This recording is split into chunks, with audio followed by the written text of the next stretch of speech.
नमस्कार विद्यार्थी मित्रांनो, मी प्राध्यापक शैलेश हातपुडे. मुरारी करिअर अकॅडमी मध्ये आपल्या सर्वांचे स्वागत करतो. विद्यार्थी मित्रांनो, आपण मुरारी करिअर अकॅडमी मार्फत मोफत ऑनलाईन क्लास सुरू केलेले आहे. जे विद्यार्थी गरीब आहे किंवा जे विद्यार्थी क्लास लावू शकत नाहीये, अशा विद्यार्थ्यांसाठी आपण संपूर्ण मराठी व्याकरणाची सिरीज घेऊन येतोय. त्यानंतर गणित बुद्धिमत्ता आणि त्याच्यानंतर करंट अफेअर आणि जीकेचे व्हिडिओज आपल्याला इथे बघता येणार आहे. विद्यार्थी मित्रांनो, आज आपण संपूर्ण मराठी व्याकरणावर इथे अभ्यास करणार आहोत. तुम्ही जर माझ्या या चॅनलला नवीन असाल तर सबस्क्राईब करून ठेवा, कारण तुम्हाला इथे परिपूर्ण मराठी व्याकरणासोबतच इतर सर्व स्पर्धा परीक्षांचा अभ्यास करता येणार आहे.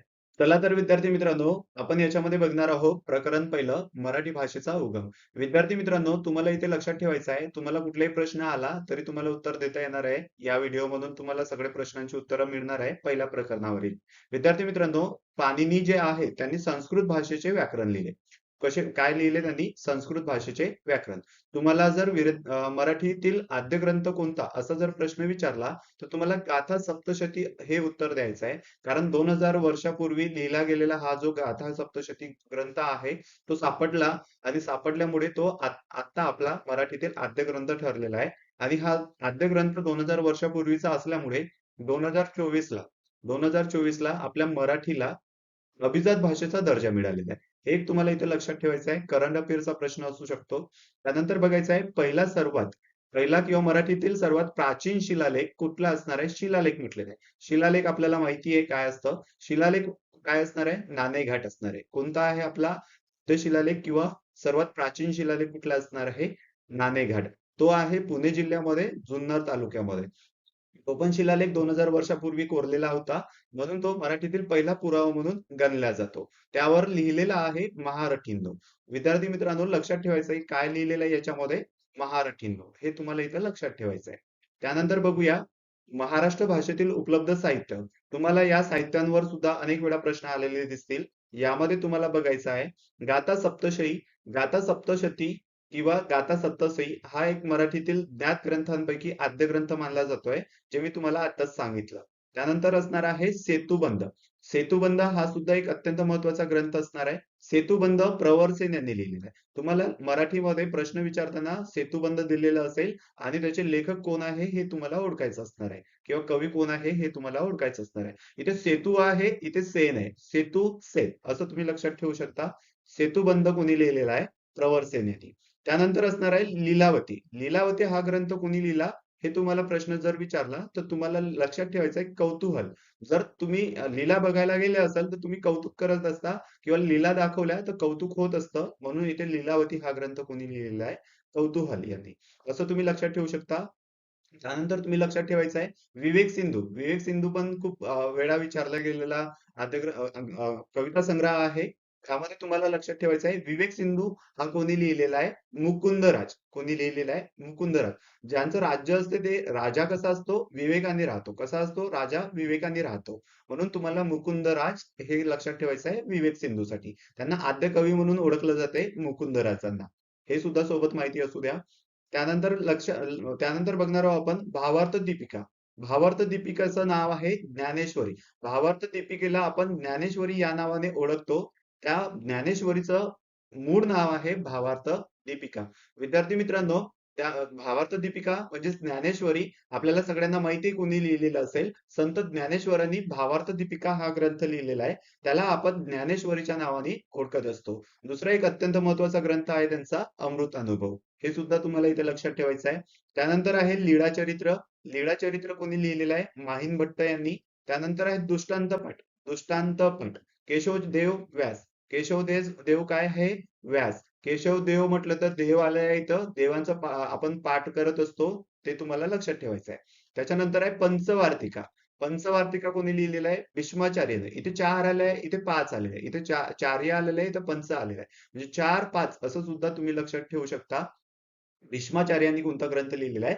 पंचवार्तिका. अमृतानुभव तुम्हाला सांगितलेलं आहे संत ज्ञानेश्वरांनी. त्यानंतर आहे मराठी भाषेला संपन्न करणारे जे संत होते ते संत ज्ञानेश्वर होते, हे सुद्धा तुम्हाला इथे लक्षात ठेवायचं आहे. त्याच्यानंतर इतर काही कादंबऱ्या आणि पुस्तकं पाहणार आहोत, ज्या तुम्हाला परीक्षेच्या दृष्टिकोनातून अत्यंत महत्वाचे असणार आहे आणि खूपदा तुम्हाला यावर प्रश्न सुद्धा विचारले जातात. त्यामध्ये बघणार आहोत हिंदुत्व. हिंदुत्व कोणी लिहिलेलं आहे? वि. दा. सावरकरांनी. Buddha the great M.S. Salim, Samidha, doctor B.V. Athavale, Mrityunjay Shivaji Sawant, Chhava Shivaji Sawant, Shyamchi Aai Sane Guruji, श्रीमान योगी रणजित देसाई, स्वामी रणजित देसाई, पानिपत विश्वास पाटील, युगंधर शिवाजी सावंत, ययाती वि. स. खांडेकर, कोसला भालचंद्र नेमाडे, बटाट्याची चाळ पु. ल. देशपांडे, नटसम्राट विष्णुवाबन शिरवाडकर, शाळा मिलिंद बोकील, एक होता कारवर विना गव्हाणकर, बलूत दया पवार, व्यक्ती आणि वल्ली पु. ल. देशपांडे, राधेय रणजित देसाई, दुनियादारी सुहास शिरवडकर, आमचा बाप आणि आम्ही नरेंद्र जाधव, मायदेशी माणसे व्यंकटेश माडगूळकर, पार्टनर वपु काळे, वनगरवाडी व्यंकटेश माडगूळकर, राऊ नासर इमानदार, असामी असामी असामी असामी पु. ल. देशपांडे, पावनखिंड रणजित देसाईंचं, नाझी नाझी भस्मासुराचा उदयास्त वि. ग. कानिटकर, त्याच्यानंतर असणार आहे नाझी भस्मासुराचा उदयास्त वि. ग. कानिटकर, गोलपिठा नामदेव ढसाळ, रणांगण विश्राम बेडेकर, काजळमाया जी. ए. कुलकर्णी, राजा शिवछत्रपती बाबासाहेब पुरंदरे, झेंडूची फुले प्रल्हाद केशव अत्रे, प्र. अत्रे, स्मृतिचिन्हे स्मृतिचित्रे लक्ष्मीबाई टिळक, जेव्हा मी जात चोरली जेव्हा मी जात चोरली होती बाबूराव बागुल, झुंज ना झुंज ना. स. इमानदार, झोंबी आनंद यादव, उपरा लक्ष्मण माने, ज्ञानेश्वरी संत ज्ञानेश्वर, ज्ञानेश्वर कुलकर्णी असं सुद्धा लक्षात ठेवू शकता. चेटकिन नारायण धारप, कर्वेचे पाणी प्र. अत्रे, वाळूचा किल्ला व्यंकटेश माडगूळकर, मंतरलेले दिवस गजानन दिगंबर माडगूळकर, विनोद गाथा पी. अत्रे, सत्तांतर व्यंकटेश माडगूळकर, उचल्या लक्ष्मण गायकवाड, हास्य तुषार पी. अत्रे, प्रल्हाद केशव अत्रे, भूमी आशा बागे, मारवा आशा बागे, पैसा दुर्गा भागवत, त्यानंतर आहे ऋतुचक्र दुर्गा भागवत, प्रेषित जयंत नारळीकर, अजगर C.T. खानोलकर, त्याची गोष्ट स्वाती दत्ताराज राव, 1857 स्वातंत्र्य समर विदा सावरकर, त्याच्यानंतर सात सखे 43 किरण नगरकर, महानायक विश्वास पाटील, पण लक्षात कोण घेतो हरिभाऊ आपटे, गुलामगिरी महात्मा ज्योतिबा फुले, अक्कर माशी शरणकुमार लिंबाडे, पाचोडा पाचोडा रा. र. बोराडे, शेतकऱ्यांचा असूट महात्मा ज्योतिबा फुले, माझा प्रवास विष्णुभट गोडसे, भूताचा जन्म द. मा. मिरासदार, मन में है विश्वास विश्वास पाटील, सकाराम बाइंडर विजय तेंडुलकर. ही तुम्हाला अत्यंत महत्वाची कादंबरी आणि पुस्तके इथे दिलेली आहे. तुम्हाला यातला कुठला ना कुठला एक प्रश्न 100% विचारणार आहे. प्रत्येक पेपरला तुम्हाला मराठीवर एक पुस्तक तुम्हाला विचारेल, तर त्यामध्ये तुम्हाला ही पुस्तकं पाठ ठेवायची आहे. त्यानंतर सुद्धा आपण काही पुस्तकांची यादी पाहतोय. विद्यार्थी मित्रांनो, यांवर 100% तुम्हाला प्रश्न पडणार आहे. त्याच्यामुळे तुम्ही ही जी सगळी पुस्तकं इथे घेतोय मी, ही सगळी पाठ करायची आहे. तुम्ही ही 4-5 वेळा वाचून काढा. त्यानंतर असणार आहे शिवाजी कोण होता गोविंद पानसरे, अमृतवेल वि. स. खांडेकर, आई समजून घेताना उत्तम कांबळे, त्यानंतर आहे धग उद्धव शेळके, तारा तराड अंतराळ शंकरराव खरात, हिंदू भालचंद्र नेमाडे, फकीरा अण्णाभाऊ साठे, यश तुमच्या हातात आहे शिव खैरा, अग्निपंख APJ अब्दुल कलाम, मुसाफिर अच्युत गोडबोले, अंगिरा विश्वास पाटील, झाडाझडती विश्वास पाटील, अपूर्वाई पु. ल. देशपांडे, मी माझा चंद्रशेखर गोखले, मर्मभेद शशी भागवत, फास्टर फेणे भारा भागवत, सखी वपु काळे, राशीचक्र शरद उपाध्ये, गहिरे पाणी रत्नाकर मतकरी, चौघी जणी शांता शेळके, माझी जन्मठेप विदा Savarkar, Bermuda triangle Vijay Deodhar, idli orchid आणि मी विठ्ठल कामत, माझ्या बापाची पेन द. मा. मिरासदार, तुंबाडचे खोत Shrinath Pendse, not without my daughter Betty, Mahmoody, हे तुम्हाला लक्षात ठेवायचं आहे. वीर धवल, नाथ माधव, पहिले प्रेम, वि. स. खांडेकर, पावनखिंड, रणजित देसाई, प्रकाश वाटा, बाबा बाबा आमटे, गोरगरिबांचा बापू, श्रीना पेंडसे, कोल्हाट्याचे पोर, किशोर शांताबाई काळे, एकच प्याला, राम गणेश गडकरी, किमयागार, Achyut Godbole, Yugant, Iravati Karve, wind as otherwise, Sudha Murthy, Nilavanti, Maruti Chitampalli, यक्षांची देणगी, जयंत नारळीकर, आनंदी गोपाळ, श्रीज जोशी, पटघवली, गोनी दांडेकर, सारे प्रवासी घडीचे, जयवंत दळवी, त्याच्यानंतर आहे काळोखातून अंधाराकडे, अरुण हरकारे, महाश्वेता, सुमती क्षेत्रमांडे, तिमिराकडून तेजाकडे, नरेंद्र दाभोळकर, हाफ गर्लफ्रेंड, चेतन भगत, लज्जा, तस्लिमा नरसीन, माझे विद्यापीठ, नारायण सुर्वे, इल्लम शंकर पाटील, डॉक्टर बाबासाहेब आंबेडकर, शंकरराव खरात, वावटळ, व्यंकटेश माडगूळकर, उपेक्षितांचे अंतरंग, श्रीम माटे, माणुसकीचे गहिवर, श्रीम माटे, नापास मुलांची गोष्ट, अरुण शेवते, नापास मुलांची गोष्ट, अरुण शेवते, मी वनवासी, सिंधुताई सपकाळ, सांस्कृतिक संघर्ष, शरणकुमार लिंबाळे, खडाड, आनंद यादव, यक्षप्रश्न, शिवाजीराव भोसले,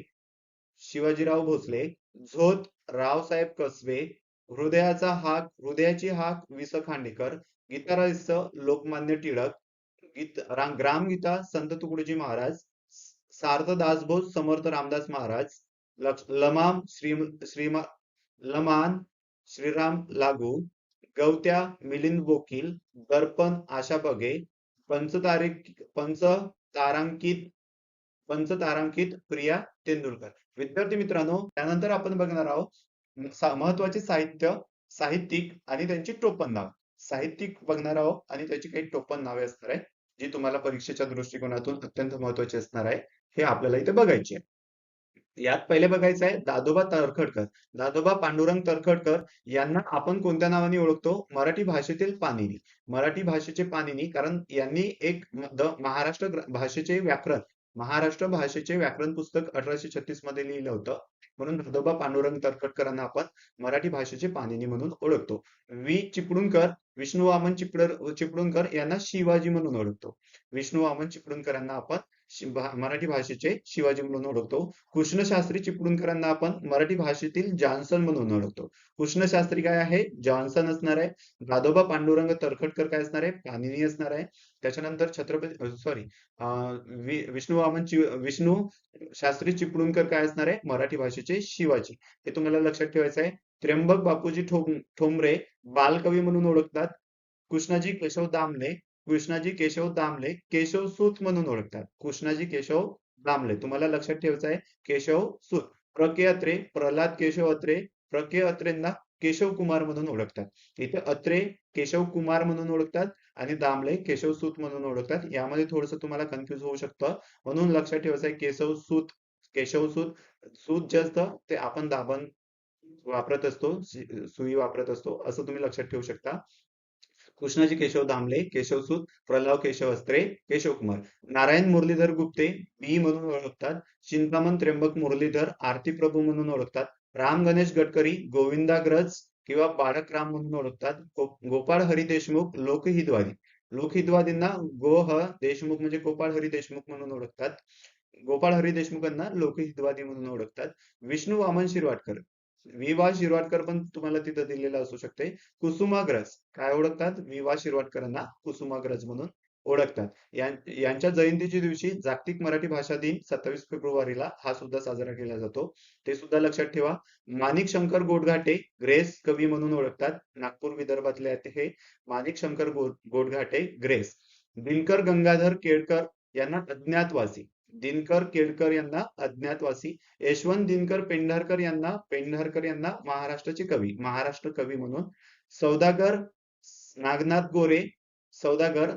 गोरे यांना छोटा गंधर्व कुणाला? सौदागर नागनाथ गोरे यांना. श्रीपाद राजहंस, श्रीपाद नारायण राजहंस यांना बालगंधर्व. याचे छोटा गंधर्व कुणाला आहे? सौदागर यांना. सौदागर यांना छोटा गंधर्व. बालगंधर्व कोण आहे? राजहंस यांना, श्रीपाद नारायण राजहंस. नारायण ठोसर, नारायण सूर्याजीपंत ठोसर यांना रामदास. त्यानंतर बासी मर्ढेकर यांना निसर्गप्रेमी. सेतू माधवराव पगडी यांना कृष्णकुमार. शंकर गर्गे यांना दिवाकर. नाधो महानोर यांना रानकवी. रानकवी, इथे महानोर यांना रानकवी. नचिकेळकर यांना साहित्य सम्राट. माधव त्र्यंबक पटवर्धन यांना माधव जुलियन. यांच्या नावातच माधव माधव आलेलं असणार आहे. पण माधव त्र्यंबक पटवर्धन यांना माधव जुलियन. काशीनाथ हरी मोडक यांना माधवानुज. काय ओळखतात? काशीनाथ हरी मोडक यांना माधवानुज. ही सगळी साहित्यिक आणि त्यांची टोपण नावे आहेत. त्यांची ही अत्यंत महत्वाची टोपण नावे इथे आलेली आहेत. तुम्हाला याच्यावर प्रश्न विचारला जाईल. विद्यार्थी मित्रांनो, त्यानंतर आपण ऐतिहासिक पार्श्वभूमीकडे वळू. त्यानंतर तुम्हाला इथे बघायचं आहे, लीळा चरित्र आतापर्यंत आपण आद्यग्रंथ मानत होतो, कारण लीळा चरित्र माहिंबटांचं असणार आहे. आपला गाथा सप्तसई म्हणजे गाथा सप्तशती या ग्रंथाचा शोध लागायचा होता, म्हणून आपण लीळा चरित्राला आद्यग्रंथ मराठीतील मानत होतो. नंतर आपण बघितलं आहे की पहिला म्हणजे सर्वात प्राचीन शिलालेख कुठला आहे मराठीतील? आपला नाणेघाट. कोणता असणार आहे? नाणेघाट. नाणेघाट हा आपण बघितलाय. नाणेघाट कुठे असणार आहे? जुन्नर तालुक्यामध्ये, पुणे जिल्ह्यामध्ये. जुन्नर मध्ये, पुणे जिल्ह्यात. हे तुम्ही आपण बघितलंय. पण तुम्हाला इतर काही जे शिलालेख असणार आहेत ते सुद्धा विचारले जाऊ शकतात. म्हणून तुम्हाला अक्षी शिलालेख विचारलं तर विचारता अक्षी कुठे आहे? कुलाबा, रायगड मध्ये. हे एक तुम्ही लक्षात ठेवायचं आहे. त्यानंतर आहे गोमट शिलालेख. गोमट शिलालेख आतापर्यंत यावर खूप सारे प्रश्न येऊन गेलेले आहेत. गोमट शिलालेख कुठे असणार आहे? श्रवणबेळगोळ इथे असणार आहे. हे कर्नाटक राज्यातील श्रवणबेळगोळ हे हसन जिल्ह्यातील ठिकाण असणार आहे. त्यामध्ये तुम्हाला एक लक्षात ठेवायचं आहे, श्री चामुंडराजे करविले असं शब्द तिथे लिहिलेला आहे. तिथे गोमटेश्वरांचा पुतळा आहे.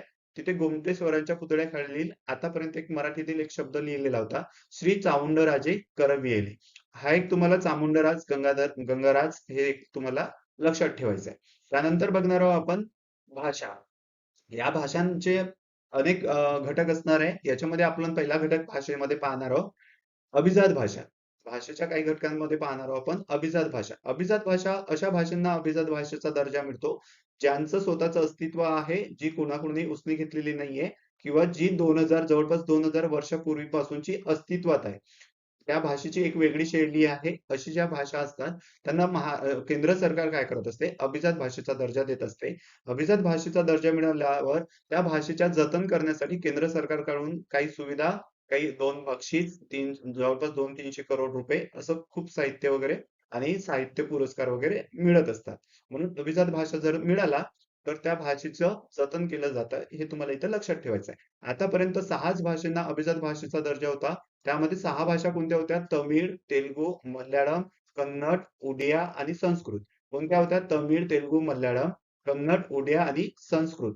पण आता 2024 मध्ये, कधी 2024 मध्ये पुन्हा 5 भाषांना मराठी भाषेचा, सॉरी, मराठीसह अभिजात भाषेचा दर्जा मिळालेला आहे. कोणत्या भाषांना मिळालेला आहे बघून घेऊ आपण. मराठी आहे, पाली आहे, बंगाली आहे, आसामी आहे आणि प्राकृत आहे. या 5 भाषांना 2024 मध्ये मराठीला रंगनाथ पठारे नावाची एक समिती होती. त्या समितीची गठन केलं होतं. त्या समितीचं मराठीला अभिजात भाषेचा दर्जा मिळावं हे सुद्धा लक्षात ठेवा. 2024 मध्ये केंद्र सरकारने मराठी भाषा, पाली भाषा, बंगाली भाषा, आसामी भाषा आणि प्राकृत भाषा अशा 5 भाषांना अभिजात भाषेचा दर्जा दिल्यामुळे आता अभिजात भाषेच्या दर्जाची संख्या झालेली आहे 11. हे तुम्हाला इथे लक्षात ठेवायचं आहे. त्यानंतर बघणार आहोत द्रविडियन भाषा. या द्रविडियन भाषा असतात, दक्षिण भारतातल्या या भाषा आहेत. या सुद्धा 4ही द्रविडियन भाषा आपल्या अभिजात भाषा आहे, हे सुद्धा तुम्हाला लक्षात ठेवायचं आहे. 24% भारतीय द्रविडियन भाषा बोलत असतात, हे सुद्धा तुम्ही लक्षात ठेवू शकता. याच्यामध्ये बघा, दक्षिण भारत जो आहे तिथे द्रविडियन भाषा बोलल्या जातात. तमिळ, तेलुगू, मल्याळम, तमिळ, तेलुगू, मल्याळम आणि कन्नड या आपल्या अभिजात भाषा असणार आहे.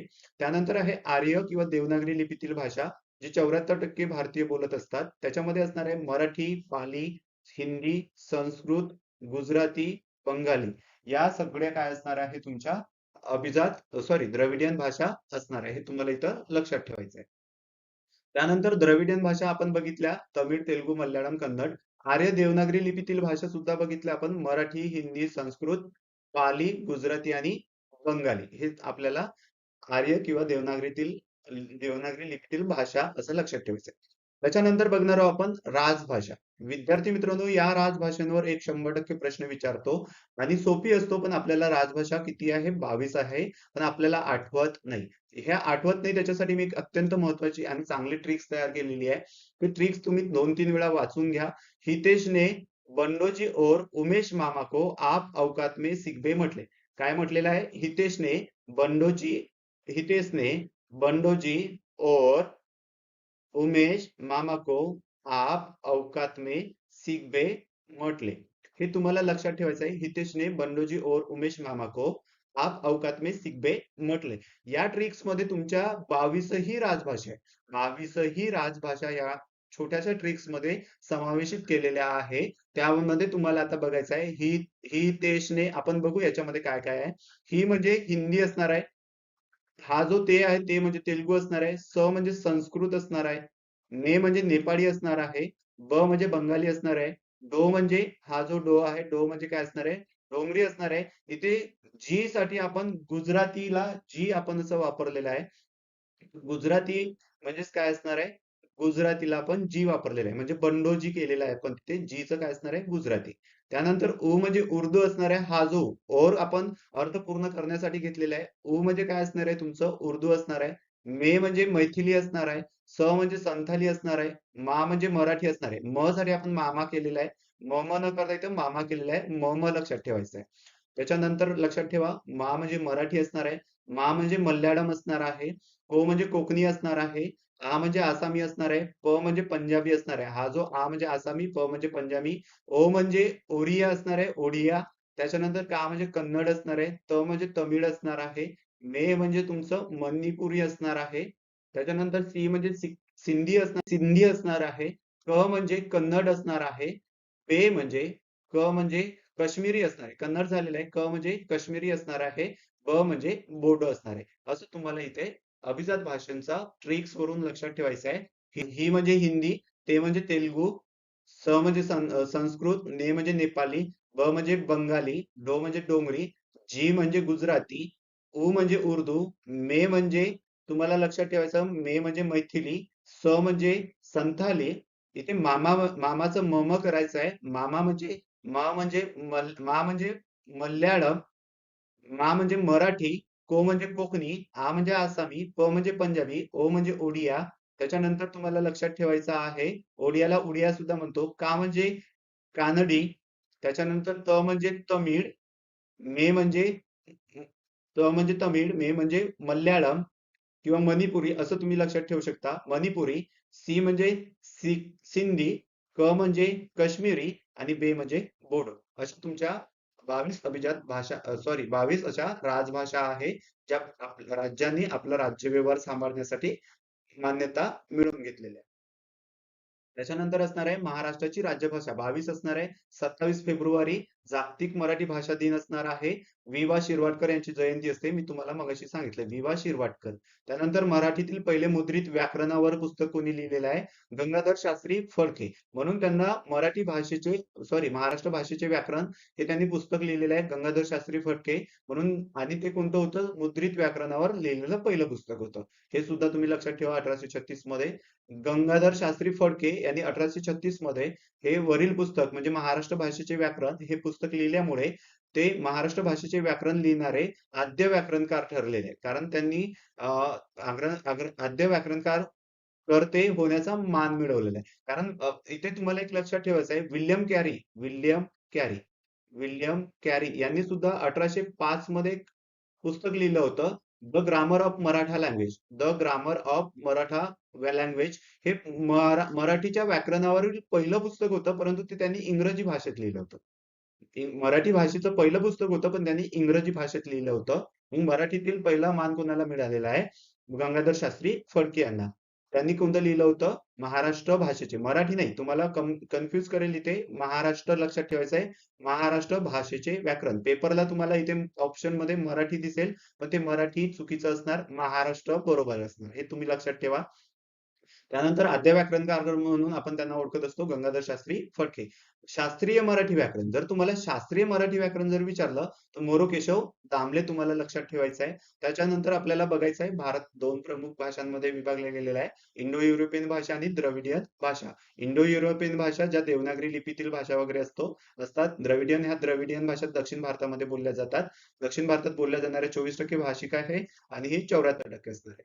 त्यानंतर बघणार आहोत आपण भारतातील भाषा प्रामुख्याने दोन गटात विभागल्या आहेत, इंडो युरोपियन 74%, द्रविडियन 24%. संस्कृत आणि तमिळ या भारतातील सर्वात जुन्या भाषा मानल्या जातात. कोणत्या भाषा सर्वात जुन्या असणार आहे? संस्कृत आणि तमिळ, हे तुम्हाला इथे लक्षात ठेवायचं आहे. भारतातील सर्वात जुन्या भाषा कोणत्या असणार आहे? संस्कृत आणि तमिळ. त्यानंतर भारतीय राज्यघटनेनुसार देशात बोलल्या जाणाऱ्या 22 प्रादेशिक भाषांना राजभाषा किंवा राजकीय भाषेचा दर्जा मिळालेला आहे. किती? भारतीय राज्यघटनेनुसार किती भाषांना? 22. इंग्रजी ही राजभाषा नाहीये, हे सुद्धा तुम्हाला लक्षात ठेवायचं आहे. मराठी भाषेचा विकास संस्कृत आणि प्राकृत, मराठी भाषेचा विकास संस्कृत आणि प्राकृत या दोन भाषांपासून झालेला आहे. बाकी भाषांना मराठी भाषेला अधिक संपन्न करण्याचे काम केलेलं आहे.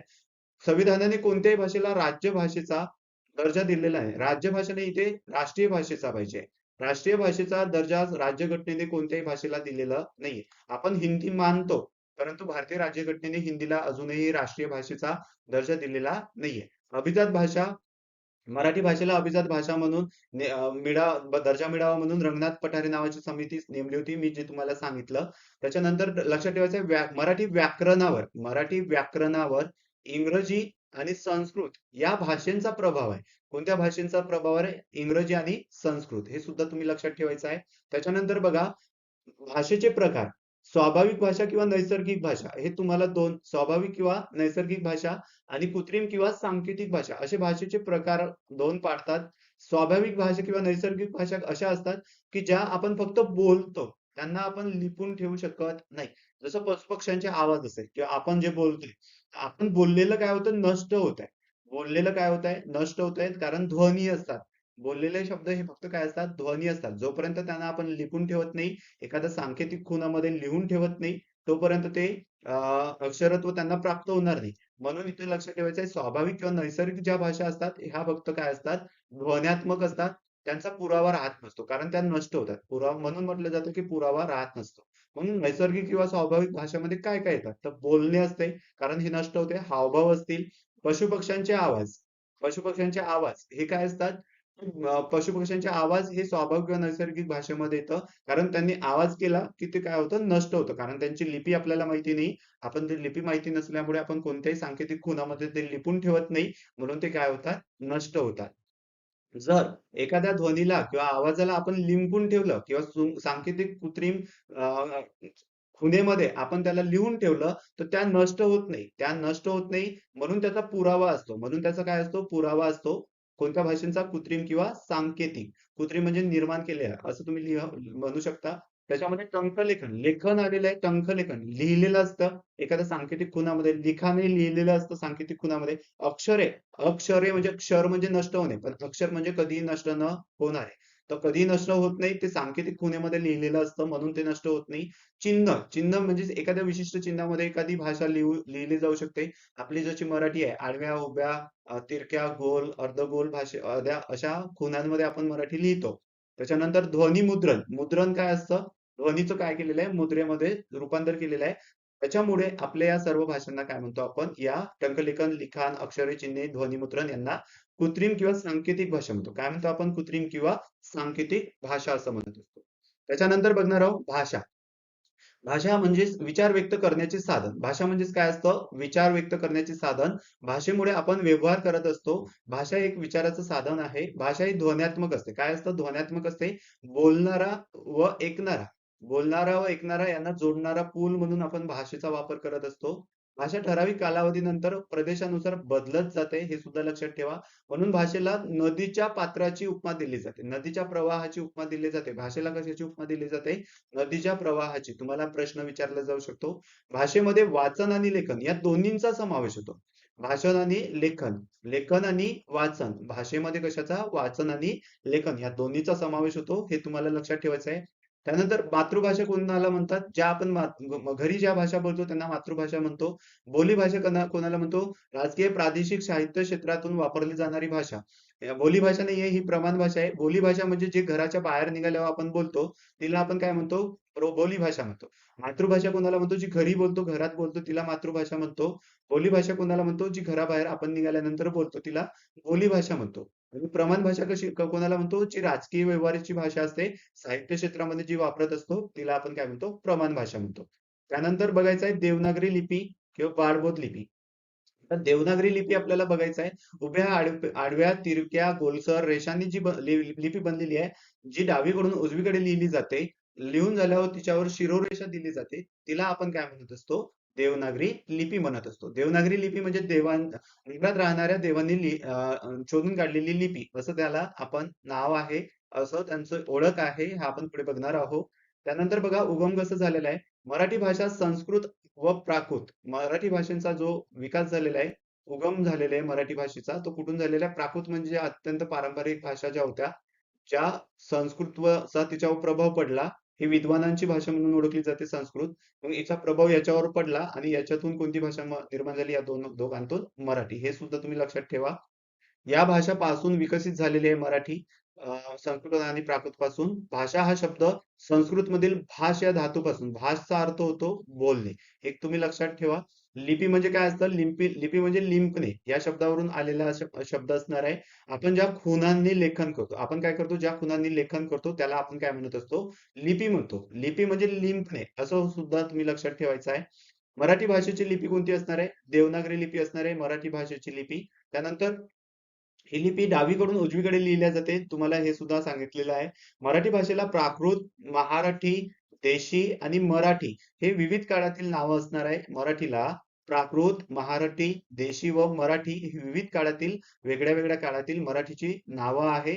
विचारली जातात तुम्हाला प्राकृत, मराठी, महारठी, देशी आणि मराठी. देवनागरी लिपीतील अक्षरांवर जी आडवी रेषा मारतात तिला आपण शिरोरेषा म्हणतो. हे तुम्हाला लक्षात ठेवायचं आहे.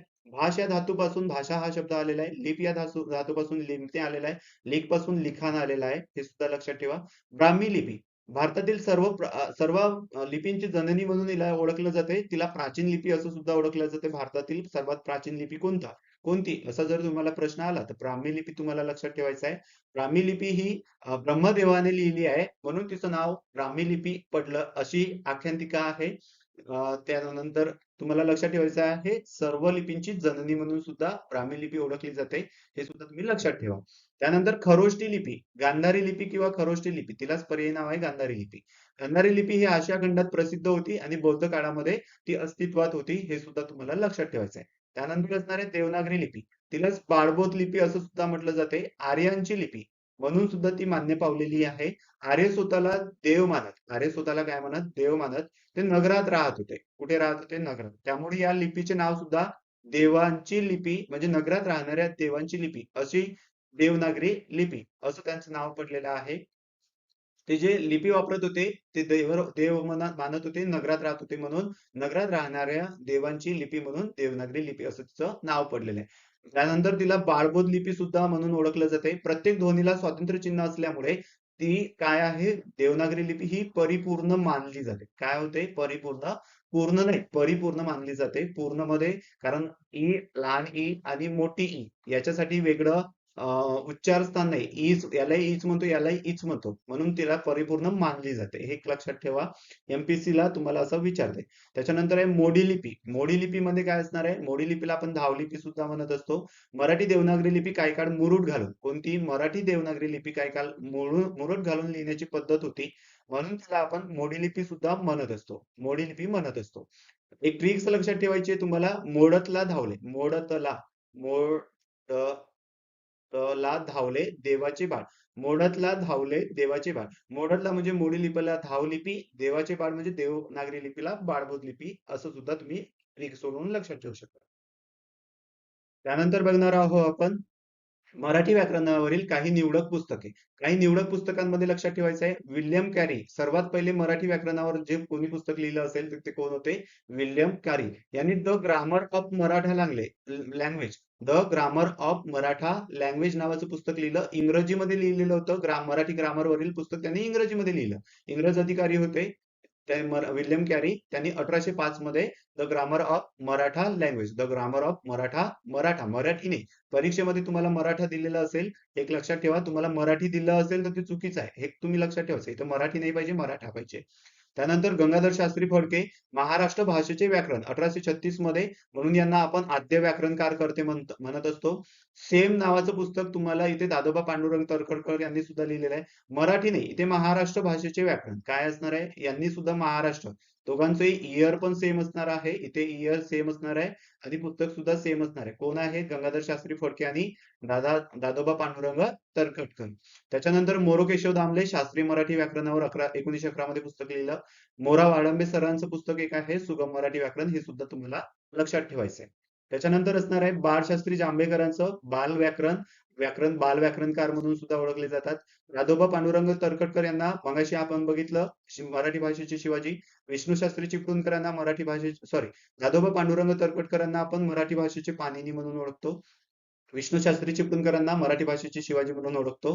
कृष्णशास्त्री चिपळूणकरांना मराठी भाषेचे जॉन्सन म्हणून ओळखत असतो. हे सुद्धा तुम्ही लक्षात ठेवा. त्यानंतर बघणार आहोत आपण बाळशास्त्री जांभेकर, हे बघितलेलं आहे आपण.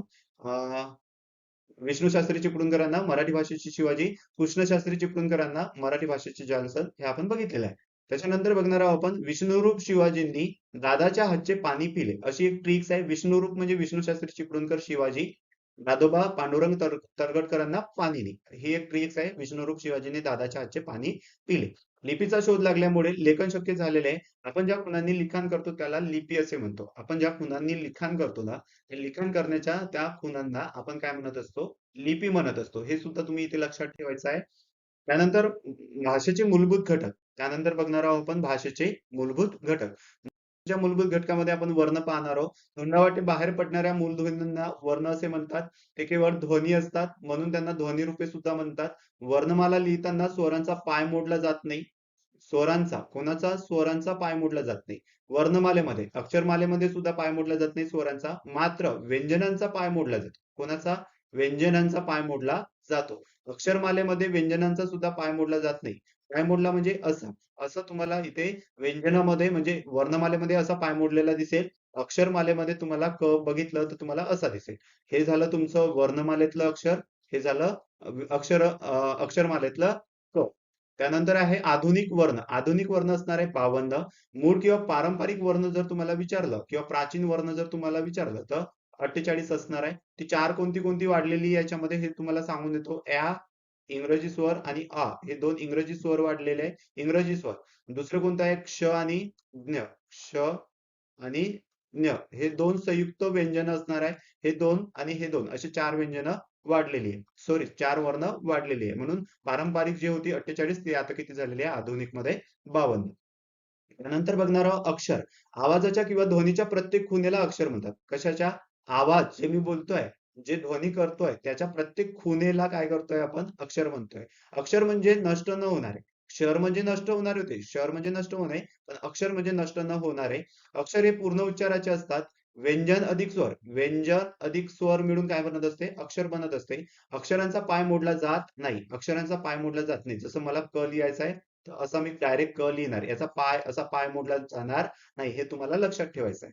त्याच्यानंतर बघणार आहोत आपण प्रत्येक अक्षरामध्ये स्वर असतो. प्रत्येक अक्षरामध्ये, कारण स्वराशिवाय अक्षर बनत नाही, हे तुम्ही लक्षात ठेवायचं आहे. अक्षरमाला लिहिताना अक्षराचा पाय मोडू नये, हे तुम्ही लक्षात ठेवा. अक्षरे म्हणजे पूर्ण उच्चारलेले वर्ण असते. काय असते? पूर्ण उच्चारलेले वर्ण असते. जसं की पतंग. पतंग हे एक शब्द आहे. पतंग हा काय एक शब्द आहे. त्याची अक्षरे वेगळी वेगळी जर आपण बाहेर काढली तर आपल्याला 3 अक्षरे इथे दिसतील. प, तंग आणि ग. याच्यामध्ये प मध्ये प हे एक व्यंजन अधिक स्वर. स्वर काय असणार आहे? अ, म्हणजेच बरोबर प. असं तुम्हाला लक्षात ठेवायचं आहे. ग मध्ये काय असणार आहे? ग हे व्यंजन, त्याचा पाय मोडका अधिक अ, असं तुम्हाला इथे लक्षात ठेवायचं आहे. त्याच्यानंतर पतंगचं तंगचं काय असणार आहे? त, पाय मोडका अधिक अम, हे जे अनुस्वार असणार आहे, हे इथे आलेलं असणार आहे. त्याच्यामुळे पतंग हा शब्द या अक्षरांपासून एकत्र येऊन काय झाला? पतंग हा शब्द तयार झाला. याला अर्थ प्राप्त होतो, म्हणून याला आपण काय म्हणतो? शब्द म्हणतो. हे तुम्ही लक्षात ठेवा. त्यानंतर बघणार आहोत स्वर. स्वर हे वर्ण तसेच अक्षर दोन्ही प्रकारामध्ये येत असतात. त्यांचा उच्चार पूर्ण होत असतो. इतर वर्णाची त्यांचा उच्चार पूर्ण करण्यासाठी इतर वर्णाची गरज नसते. पण व्यंजनांना त्यांचं अस्तित्व निर्माण करण्यासाठी व्यंजनांना अक्षरत्व प्राप्त करून घेण्यासाठी स्वरांची गरज असते. हे एक लक्षात ठेवायचं, पण स्वरांना गरज नसते. त्याच्यानंतर आपण बघणार आहोत व्यंजन. व्यंजन हे पाय मोडून लिहिले जातात, ते वर्ण असतात. व्यंजन हे पाय मोडून न लिहिल्यास अक्षर असतात. पाय मोडून जर नाही लिहिली, पाय मोडून नाही लिहिली, तर ते काय असतात? अक्षर असतात. त्यानंतर उच्चार करताना जिभेचा तोंडातील इतर अवयवांना स्पर्श होतो व शेवटी कोणाचे घ्यावं लागते सहाय्य? स्वरांचे सहाय्य किंवा मदत घ्यावीच लागते. त्यामुळे आपण त्याला काय म्हणत असतो? व्यंजन म्हणत असतो. व्यंजन किती असणार आहे? 34 असणार आहे. व्यंजन काय असतं? असा क जर बघितला तर क असणार आहे व्यंजन आणि त्याचा पाय मोडलेला दिसणार आहे. इथे पाय, इथे पण ळ आहे. ळचा सुद्धा पाय मोडलेला आहे. कुठेपासून कुठेपर्यंत व्यंजन असणार आहे? क पासून ळ पर्यंत तुमची व्यंजन असणार आहे. व्यंजनांना आपण स्वरांत स्वरांत का बरं? कारण त्याच्या अंती स्वर असतो. हे बघा इथे अ आलेला आहे स्वर. म्हणून तुम्हाला इथे स्वरांत म्हणतात. काय आलेला आहे? स्वर. हे इथे अ आलेला आहे, स्वर आलेला आहे. स्वरांत म्हणतो परवर्णावर म्हणजे स्वरांवर अवलंबून असते म्हणून परवर्ण सुद्धा आपण व्यंजनांना म्हणत असतो. अक्षर कसं बनते बघा? व्यंजन अधिक स्वर बरोबर अक्षर. काय होतं? व्यंजन अधिक स्वर बरोबर अक्षर. म्हणजे क व्यंजनाचा पाय मोडलाय म्हणून क त्याच्यानंतर अधिक स्वर टाकलं. आता इथे क जो तयार झाला त्याचा पाय मोडलेला नाहीये. बघा पाय मोडलेला नाहीये. इथे पाय मोडलेला आहे. हे सुद्धा तुम्ही लक्षात ठेवायचं आहे. त्याच्यानंतर व्यंजन अधिक स्वर बरोबर अक्षर.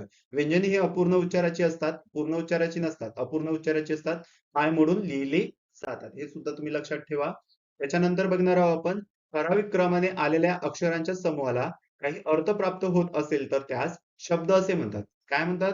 शब्द कशाला म्हणतो आपण? ठराविक क्रमाने आलेल्या अक्षरांच्या समूहाला. कोणाला म्हणतो आपण? अक्षरांचा जो समूह आहे त्याला जर अर्थ प्राप्त होत असेल, काय होत असेल? अर्थ प्राप्त होत असेल तरच त्यास आपण शब्द असे म्हणत असतो. शब्दाचा अर्थ जर प्राप्त नाही झाला, जर मी इथे एक लिहिलं म,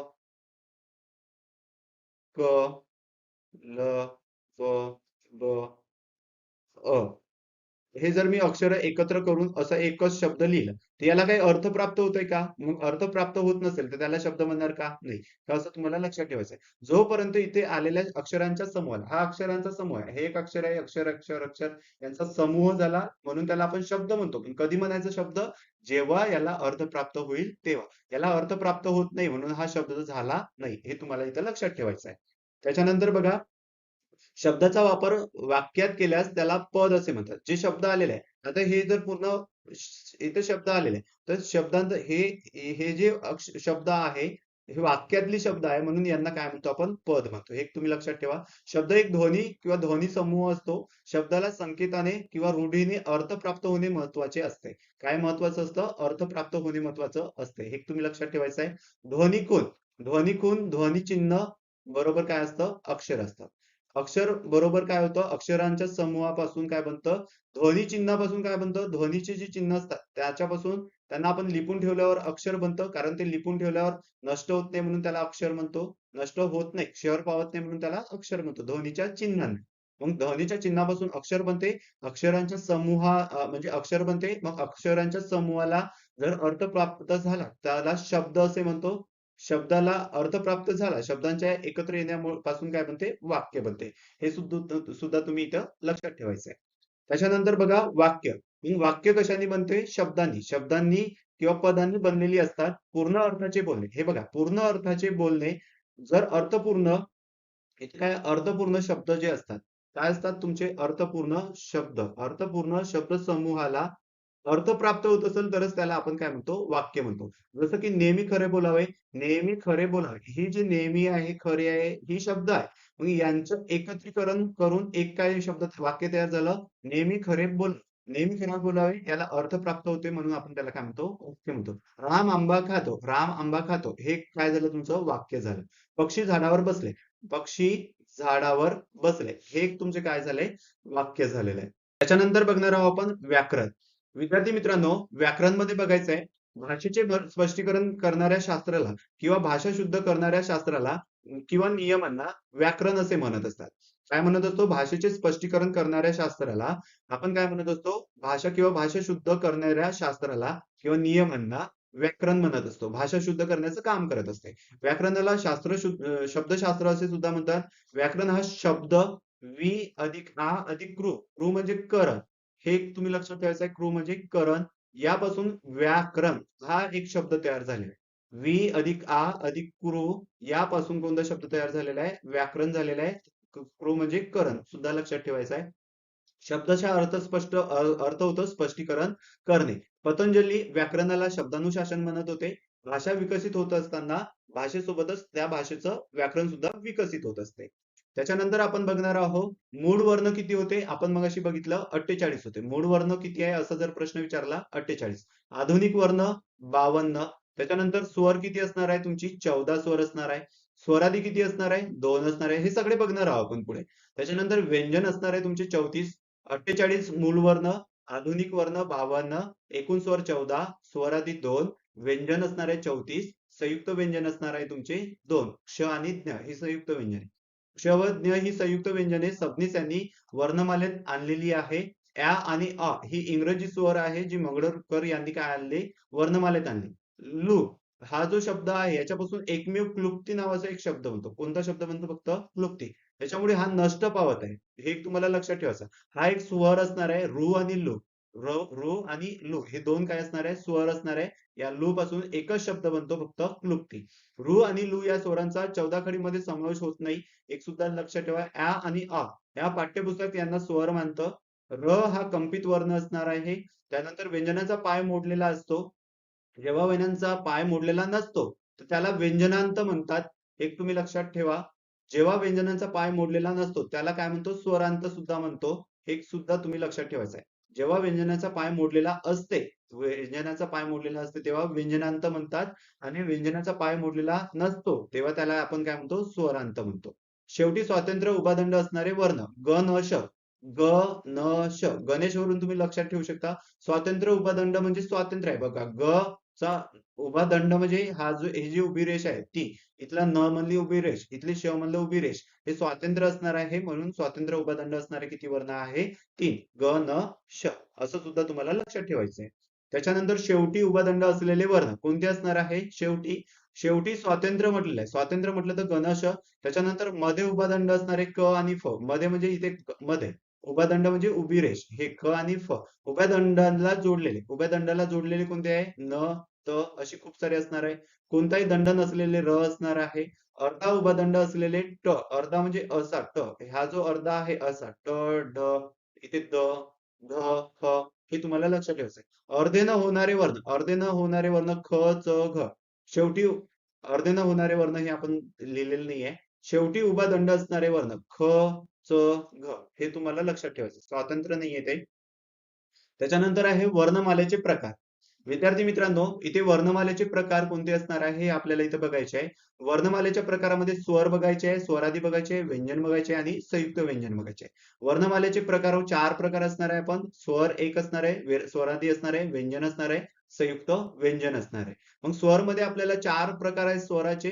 स्वराचे 4 प्रकार कोणते हे बघायचे आहे. ऱ्हस्व स्वर, दीर्घ स्वर, संयुक्त स्वर आणि इंग्रजी स्वर. कोणते कोणते असणार आहे? ऱ्हस्व स्वर, दीर्घ स्वर, संयुक्त स्वर आणि इंग्रजी स्वर. मग स्वर मध्ये तुम्हाला बघायचं आहे ऱ्हस्व स्वर मध्ये कोणते कोणते येते? अ येते, लहान ई, लहान उ, रू आणि लू. रू आणि लू हे एक लक्षात ठेवायचं. याच्यावर जास्त करून प्रश्न विचारले जातात.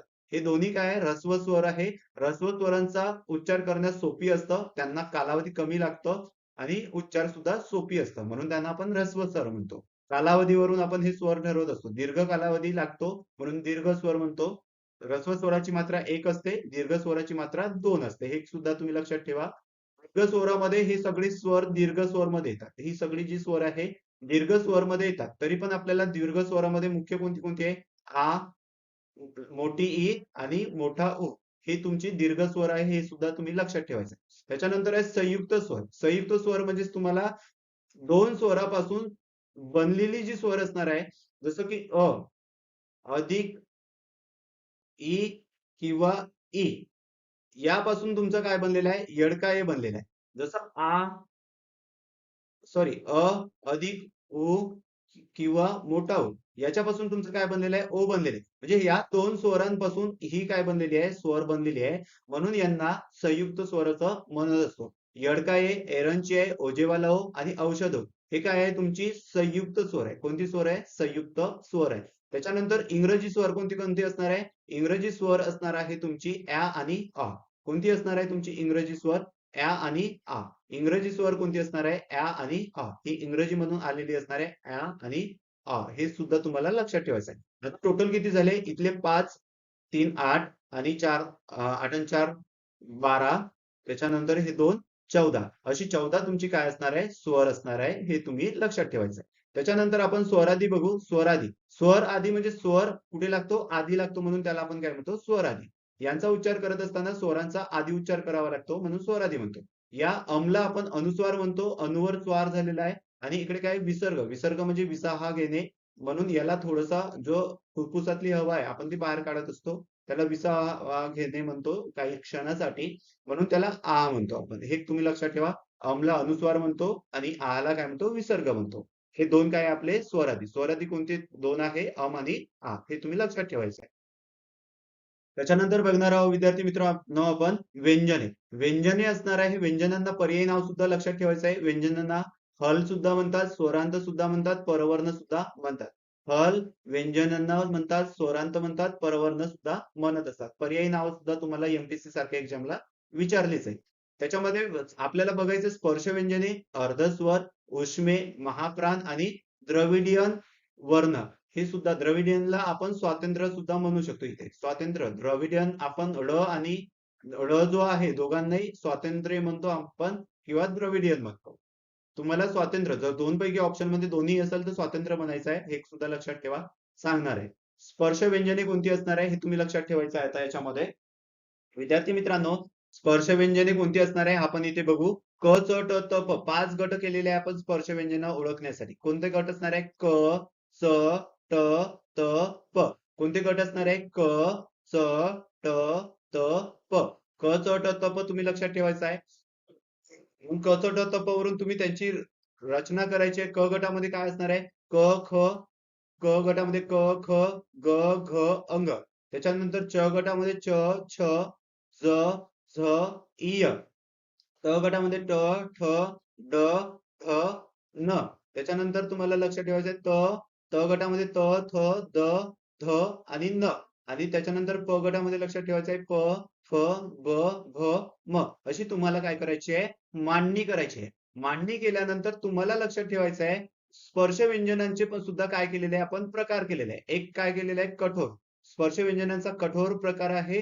दुसरा आहे मृदू प्रकार. कठोर म्हणजे कठीण, मृदू म्हणजे सोपी. त्याच्यानंतर अनुनासिकी किंवा परवर्ण ही पर्यायी नावं सुद्धा मी इथे घेतलेली आहे. कठोरला अघोष सुद्धा म्हणतात आणि श्वास सुद्धा म्हणतात. कठोरला काय म्हणतात? अघोष सुद्धा म्हणतात आणि श्वास. मृदू कोणाला म्हणतात? मृदूला नाद सुद्धा म्हणतात आणि घोष सुद्धा म्हणतात. त्याच्यानंतर अनुनासिक जे असणार आहे त्याला काय म्हणतो? परवर्ण म्हणतो. कशी ओळखायची आपण? कठोर वर्ण कशी ओळखायची? तर जर कचटपचा गट आहे तर त्या गटातली पहिली जी दोन वर्ण असणार आहे पहिली त्या गटातली पहिली त्या दोघांनाही आपण काय म्हणत असतो अशी उभी लक्षात ठेवायची. उभी जी दोन गट आहे उभी जी कचट तप गटातली जी पहिली दोन वर्ण असणार आहे त्यांना आपण काय म्हणतो कठोर म्हणतो. काय म्हणतो? कठोर. कठोर म्हणजे क म्हणजे कठोर. तर पहिली दोन कठोर. दुसरी जी दोन असणार आहे मग दुसरी दोन म्हणजेच काय ग घ चा जो गट आहे ग आणि घ चा उभा याच्यामध्ये जी दुसरी दोन असणार आहे त्याला आपण काय म्हणतो? मृदू म्हणतो. त्याला काय म्हणतो आपण? मृदू. आणि अनुनासिक कोणाला म्हणणार आपण? शेवटचा जो गट असणार आहे शेवटचा जो गट असणार आहे त्याला आपण काय म्हणणार आहोत? अनुनासिक असं म्हणणार आहोत. काय म्हणणार आहोत आपण त्याला? अनुनासिक म्हणणार आहोत. हे सुद्धा तुम्हाला इथं लक्षात ठेवायचं आहे. अनुनासिक मध्ये काय लक्षात ठेवायचं आहे? जो शेवटचा गट आहे अंग, इय, न, न, म यांना आपण काय म्हणतो? अनुनासिक. कारण या वर्णांचा जेव्हा आपण उच्चार करतो, उच्चार करत असताना आपला नाकातूनही थोडासा काय होत असतो? उच्चार होत असतो. म्हणून त्याला आपण काय म्हणत असतो? अनुनासिक म्हणत असतो. त्यानंतर विद्यार्थी मित्रांनो लक्षात ठेवायचं आहे अर्धस्वर. अर्धस्वर मध्ये लक्षात ठेवायचं आहे आपण जी कठोर मध्ये पाहिली होती कठोर मध्ये तुम्हाला जी उष्मे आहे उष्मे म्हणजेच काय श श श आणि स ही सुद्धा कठोर व्यंजनामध्ये येते हे सुद्धा लक्षात ठेवा. त्याच्यानंतर बघायचं आहे अर्धस्वर. त्याला इथं ईषद विभुक्त किंवा अंतस्थ असं सुद्धा म्हटलं जाते. अर्धस्वर. अर्धस्वर काय असतं? अर्धा स्वरासारखा यांचा उच्चार होतो. म्हणून यांना आपण काय म्हणत असतो? ही जी व्यंजन आहे यांचा उच्चार कशासारखा होतो? अर्धा स्वरासारखा होतो. म्हणून यांना अर्धस्वर म्हणतो. त्यांची पर्यायी नाव ईशज, विभुत आणि अंतस्थ. पण कोणत्या कोणत्या बघा कोणती कोणती अर्धस्वर असणार आहे? य, र, ल, व. य, र, ल, व. ही तुमची काय असणार आहे? अर्धस्वर असणार आहे. य चा उच्चार कोणत्या स्वरासारखा होतो? ई सारखा होतो. र चा रू सारखा होतो. ल चा लू या स्वरासारखा होतो. आणि व चा ऊ सारखा. जसं बघा ऊ, लो, रो आणि ई. आता वाचत असताना तुम्ही वाचून बघा तुम्हाला या स्वरांसारखा उच्चार झालेला दिसेल. म्हणून तुम्हाला यांना काय म्हणत असतो आपण? अर्धस्वर. कोणते असणार आहे? चारच अर्धस्वर असणार आहे. य, र, ल आणि व. पण परीक्षेमध्ये तुम्हाला कधी कधी काय विचारलं जातं? यांचा योग्य क्रम लावा. स्वरानुसार क्रम लावा. म्हणजे या स्वरांनुसार क्रम लावा. असं जर तुम्हाला विचारलं तर सगळ्यात पहिले काय येणार? ई येणार, मग काय येणार? ऊ येणार, मग रू येणार, मग लू येणार. मग त्याच्यानुसार पहिले काय होईल? य, व, र आणि ल असा त्यांचा योग्य क्रम लागेल. हे सुद्धा लक्षात ठेवा.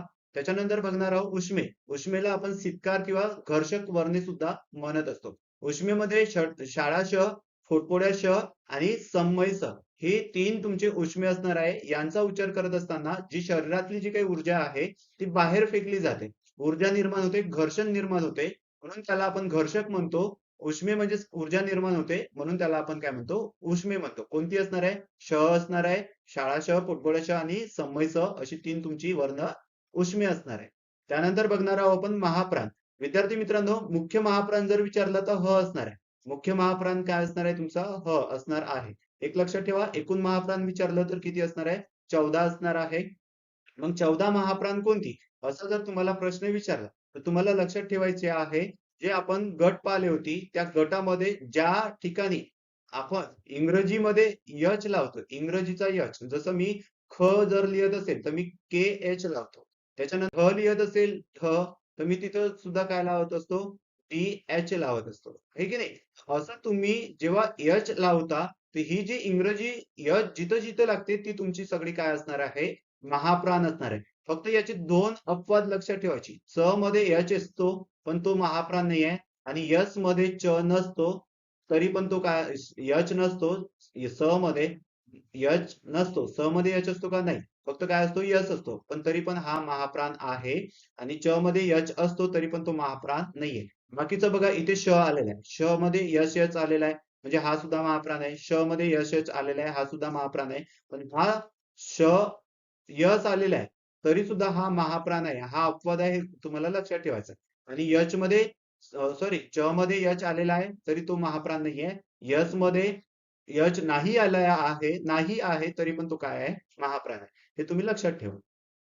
त्याच्यानंतर बघणार आहोत आपण द्रविडियन वर्ण. विद्यार्थी मित्रांनो, द्रविडियन वर्ण जर म्हटलं तर ळ लक्षात ठेवायचा आहे. पण एमपीएससी ने काही कधी याच्यावर प्रश्न विचारलेली आहे. या ळ ला त्यांनी उत्तर देत असताना स्वातंत्र्य वर्ण म्हणून उत्तर दिलेलं आहे. म्हणून द्रविडियन किंवा स्वातंत्र्य वर्ण जर तुम्हाला विचारलं तर ळ ठेवायचा आहे. पण दोन्ही जर ऑप्शन मध्ये असले तर तुम्हाला राईट मध्ये स्वातंत्र्य करायचं आहे. कोणता असणार आहे? एकच असणार आहे ळ.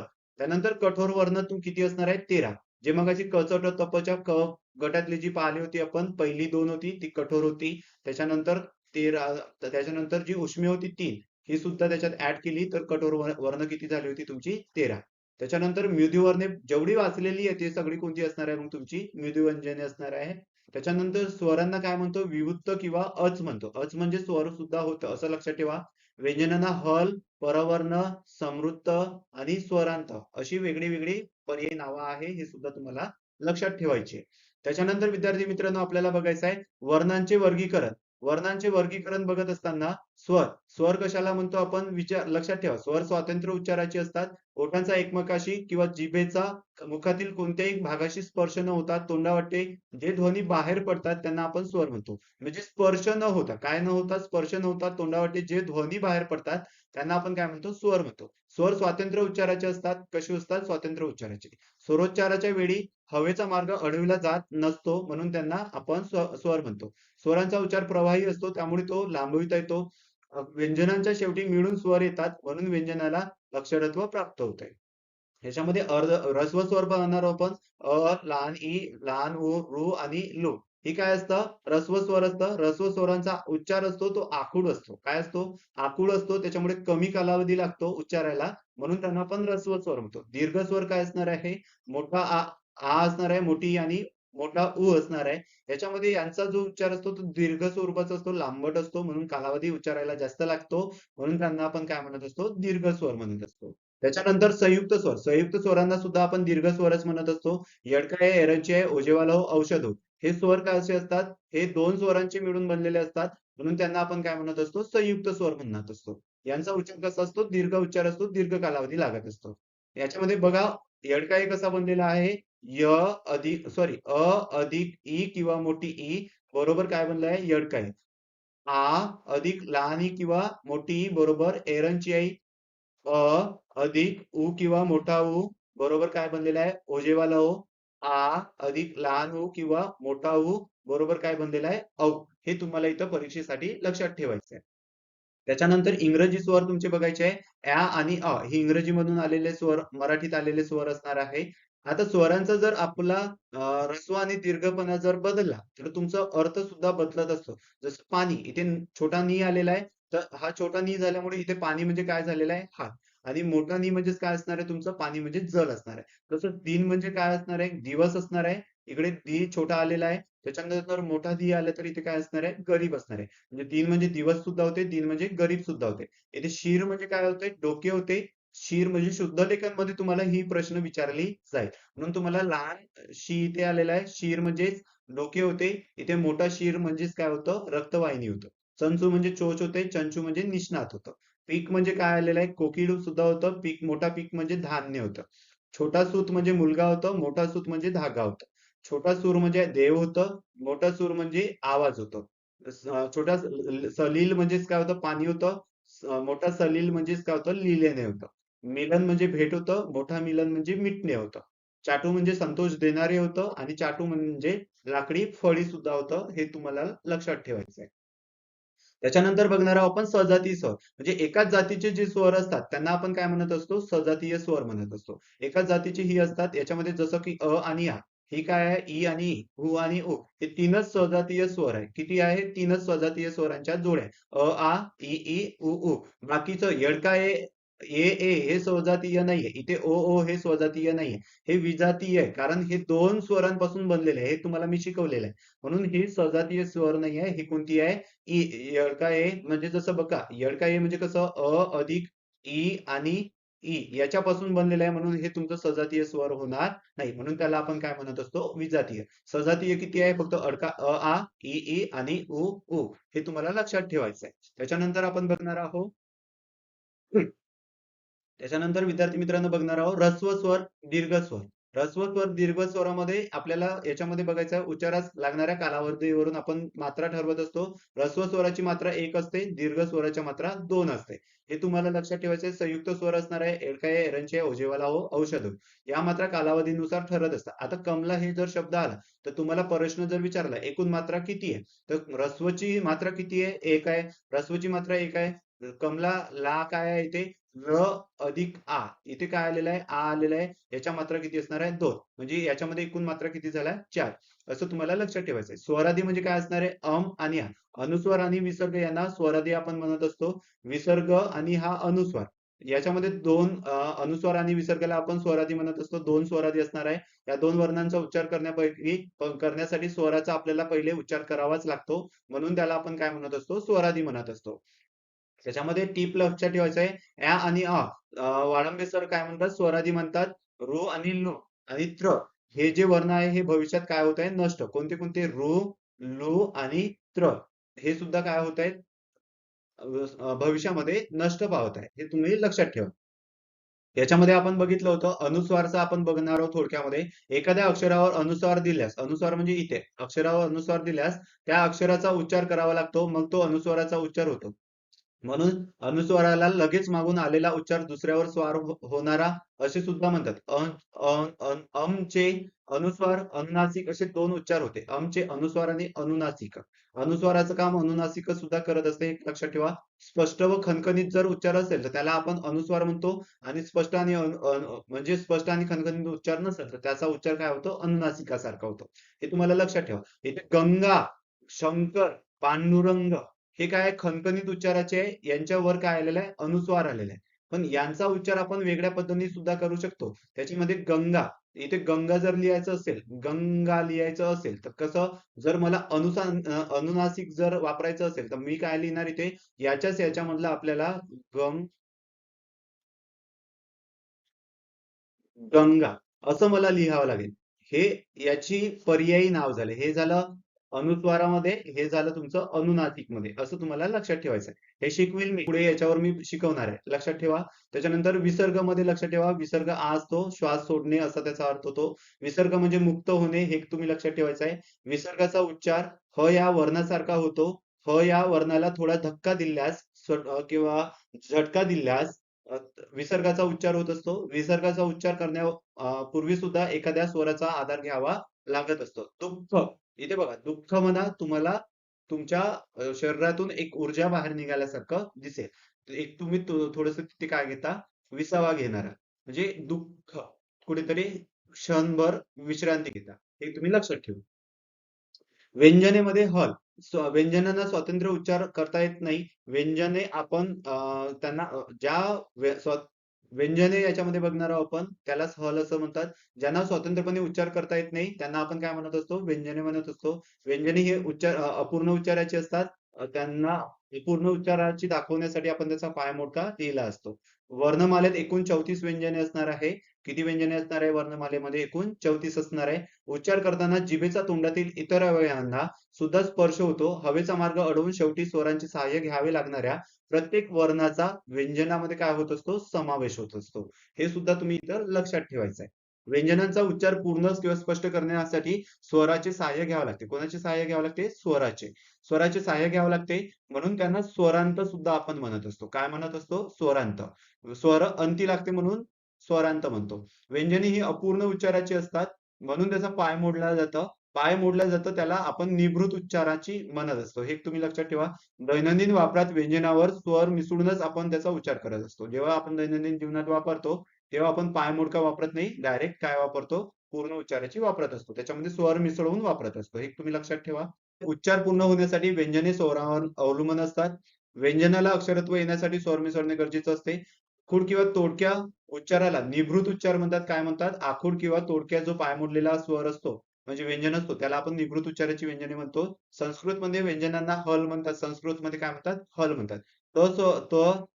स्वरांना अज असे सुद्धा म्हणतात. व्यंजनांना काय म्हणतो आपण, अज सुद्धा असे म्हणत असतो. व्यंजनात स्वर मिसळला, व्यंजनामध्ये स्वर जर मिसळला तर त्याचं रूपांतर कशामध्ये होते, अक्षर. जसं की इथे क, मला जर इथे क लिहायचं, काय लिहायचंय मला इथे, क लिहायचंय. इथे बघा, मला इथे क लिहायचं. क, ते पाय मोडला, हा झाला व्यंजन पाय मोडल्यामुळे. याच्यात मी जर हा स्वर टाकला, काय आपला स्वर आहे, टाकला तर माझा काय तयार होतो, क तयार होतो. हा जो क झाला तर इथे पाय मोडला राहणार नाही, असं तुम्हाला लक्षात ठेवायचं. हा क म्हणजे अक्षर झाला. हा जो क आहे पाय मोडलेला, हा झाला तुमचा व्यंजन. हे तुम्ही फरक लक्षात ठेवायचा आहे. त्याच्यानंतर लक्षात घ्या, इथे लिहिलेलंच आहे क आणि बरोबर क. क हा तुमचा अक्षर झाला, हा क तुमचा व्यंजन झाला. असे टोटल व्यंजने असणार आहे 34. 34 व्यंजने कुठून कुठून कुठेपर्यंत असणार आहे, क पासून तुमची ळ पर्यंत.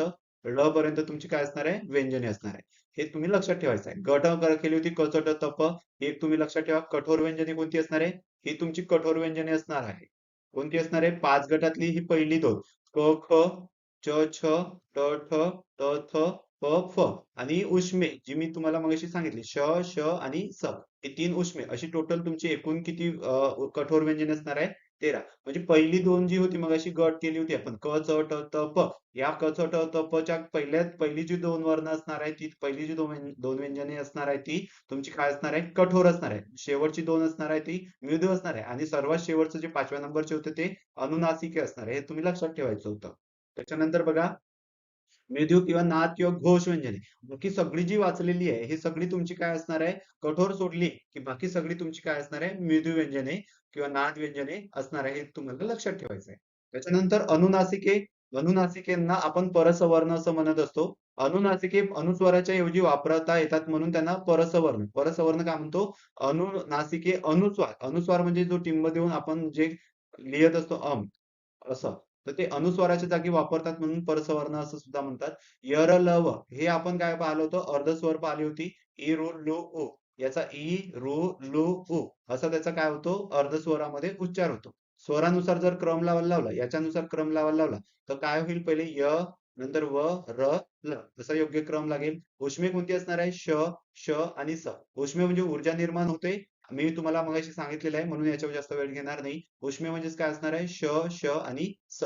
वरील वर्णाचा उच्चार करताना घर्षणामुळे काय निर्माण होते? उष्णता निर्माण होते. घर्षणामुळे काय होतं? उष्णता. श, श, स असं आपण म्हणतो. घर्षण होतं आणि उष्णता निर्माण होते, ऊर्जा निर्माण होते. म्हणून त्यांना आपण काय म्हणतो? उष्मे किंवा घर्षक व्यंजने म्हणतो. या वर्णांना सितकार सुद्धा म्हणत असतो. काय म्हणत असतो? सितकार सुद्धा म्हणत असतो. हे सुद्धा तुम्ही लक्षात ठेवायचं आहे. त्याच्यानंतर बघा महाप्राण. विद्यार्थी मित्रांनो, महाप्राण 14 असणार आहे, जे मी तुम्हाला मगाशी शिकवलेलं आहे. 2 आणि 4. 2 आणि 4 म्हणजे जी क च ट त प गट होती, त्यातल्या दुसऱ्या नंबरचं आणि चौथ्या नंबरचं जे व्यंजने होते, ती तुमची काय असणार आहे? महाप्राण असणार आहे. आणि तुमची त्याच्यामध्ये प्लस काय करायचं? उष्मे प्लस करा, उष्मे प्लस करा, श, श, स 3. अशी टोटल किती होणार आहे? 13 होणार आहे. आणि मुख्य महाप्राण जो तुमचा यच म्हणजे ह, हा मुख्य महाप्राण. अशी तुमची 14 महाप्राण होणार आहे. हे तुम्ही लक्षात ठेवायचं आहे. याच्यानंतर बघा कोणती कोणती महाप्राण आहे? घ, ख, ग, छ, छ, ठ, ठ, ढ, थ, ध, फ, भ, श, श, स आणि ह. याच्यामध्ये फक्त यच, स जो आहे तो अपवाद आहे. याच्यामध्ये यच येत नाही. फक्त काय येतं? यस येतं. हे की नाही? बाकी सगळी बघा तुम्ही, त्याच्यामध्ये तुम्हाला यच आलेला दिसेल. जिथे यच येते इंग्रजी मधला, तो तुमचा काय असणार आहे? महाप्राण असणार आहे. फक्त अपवाद लक्षात ठेवायचा आहे च. मी तुम्हाला मगाशी सांगितलेलं आहे. त्याच्यानंतर बघा, याच्यानंतर आपल्याला बघायचा आहे द्रविडियन वर्ण. द्रविडियन वर्ण त्याला आपण स्वातंत्र्य वर्ण, ळ जो आहे पूर्वी द्रविडियन म्हणून सुद्धा ओळखत होतो. आता त्याला आपण स्वातंत्र्य वर्ण म्हणून ओळखत असतो. तुम्हाला लक्षात ठेवायचं आहे. स्वातंत्र्य वर्ण जर आला तर तुमचा ळ हा एकच वर्ण असणार आहे. हे लक्षात ठेवा. संयुक्त व्यंजने कोणत्या असणार आहे? क्ष आणि ज्ञ. ही संयुक्त का बरं? कारण दोन व्यंजनांपासून बनतात. क आणि क्ष या दोन व्यंजनांपासून हा जो क्ष झालेला आहे, हा श तयार झालेला आहे. याचा पाय मोडलेला आहे. म्हणून याला आपण काय म्हणतो? संयुक्त व्यंजन म्हणतो. संयुक्त व्यंजन. जर पाय मोडका नाही लिहिला, जर मी पाय मोडका नाही लिहिला, तर हा माझा काय होईल? जोडाक्षर होईल. कारण याचा पाय मोडलेला नाहीये. म्हणून हा जोडाक्षर होईल. जर मी पाय मोडला, तर हा माझं संयुक्त व्यंजन होईल. हे लक्षात ठेवा. सॉरी इथे ज्ञ असणार आहे. इथे ज्ञ मध्ये काय असणार आहे तुम्हाला लक्षात ठेवा. कसं म्हणतो? द, न आणि य. इथे पाय मोडका लिहायला पाहिजे. इथे पाय मोडका असेल द, न, य. हे जर द, न, य यापासून कोणता व्यंजन बनतो तुमचा? संयुक्त व्यंजन कोणता बनतो? ज्ञ. मग ज्ञला काय म्हणतो आपण? संयुक्त व्यंजन म्हणतो. हे एक लक्षात ठेवा. याचा पाय मोडका असेल इथे एक लक्षात ठेवा. जर पाय नाही मोडला, इथे जर पाय नाही मोडला, तर इथे शेवटला काय आलेलं असेल? अ. आला म्हणजेच याला अक्षरत्व प्राप्त करून दिलेलं आहे. म्हणजे क अधिक श अधिक अ बरोबर अक्ष झाला तुमचं द, न, य अधिक अ.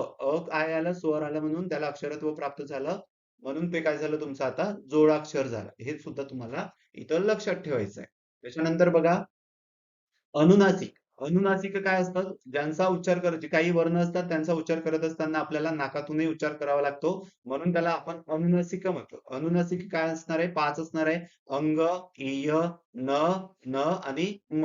ही तुमची अनुनासिक असणार आहे. यांचा उच्चार नाकातूनही थोडासा होत असतो. त्याच्यानंतर स्पर्श व्यंजने आपण पाहिली होती. गट पाहिली होती. क, च, ट, त, प.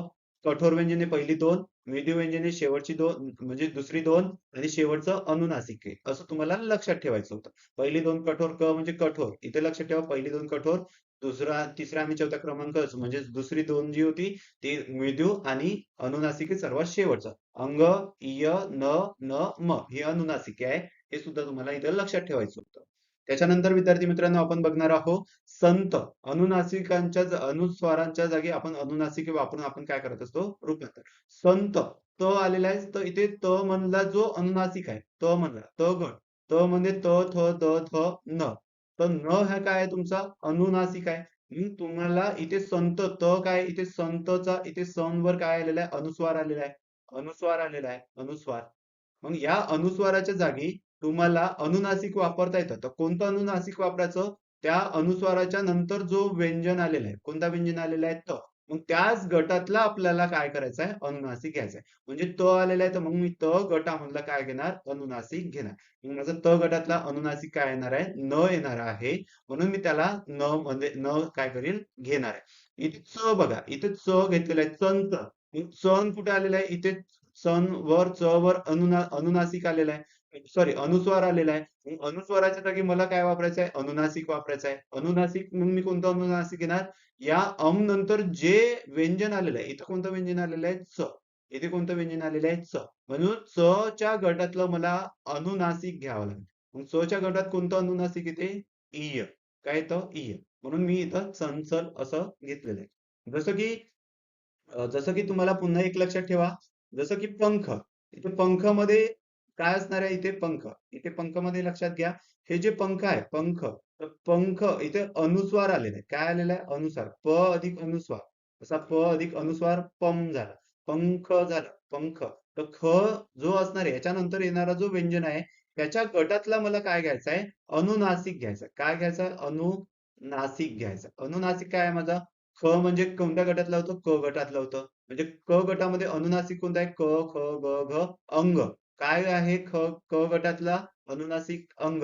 म्हणून मला पंखची जर मला अनुनासिक मध्ये जर डिवाइड करायचं असेल तर मला कसं करावं लागेल, प अधिक अंग, अंगचा पाय मोडला लिहिलं आणि टिंब देतात, अंग आणि ख असं तुम्हाला लिहावं लागणार आहे. हे तुम्ही इथे लक्षात ठेवायचं आहे. ज्या अनुस्वाराच्या ऐवजी अनुनासिक येते तेव्हा त्याला स्पष्ट उच्चारात अनुनासिक म्हणतात.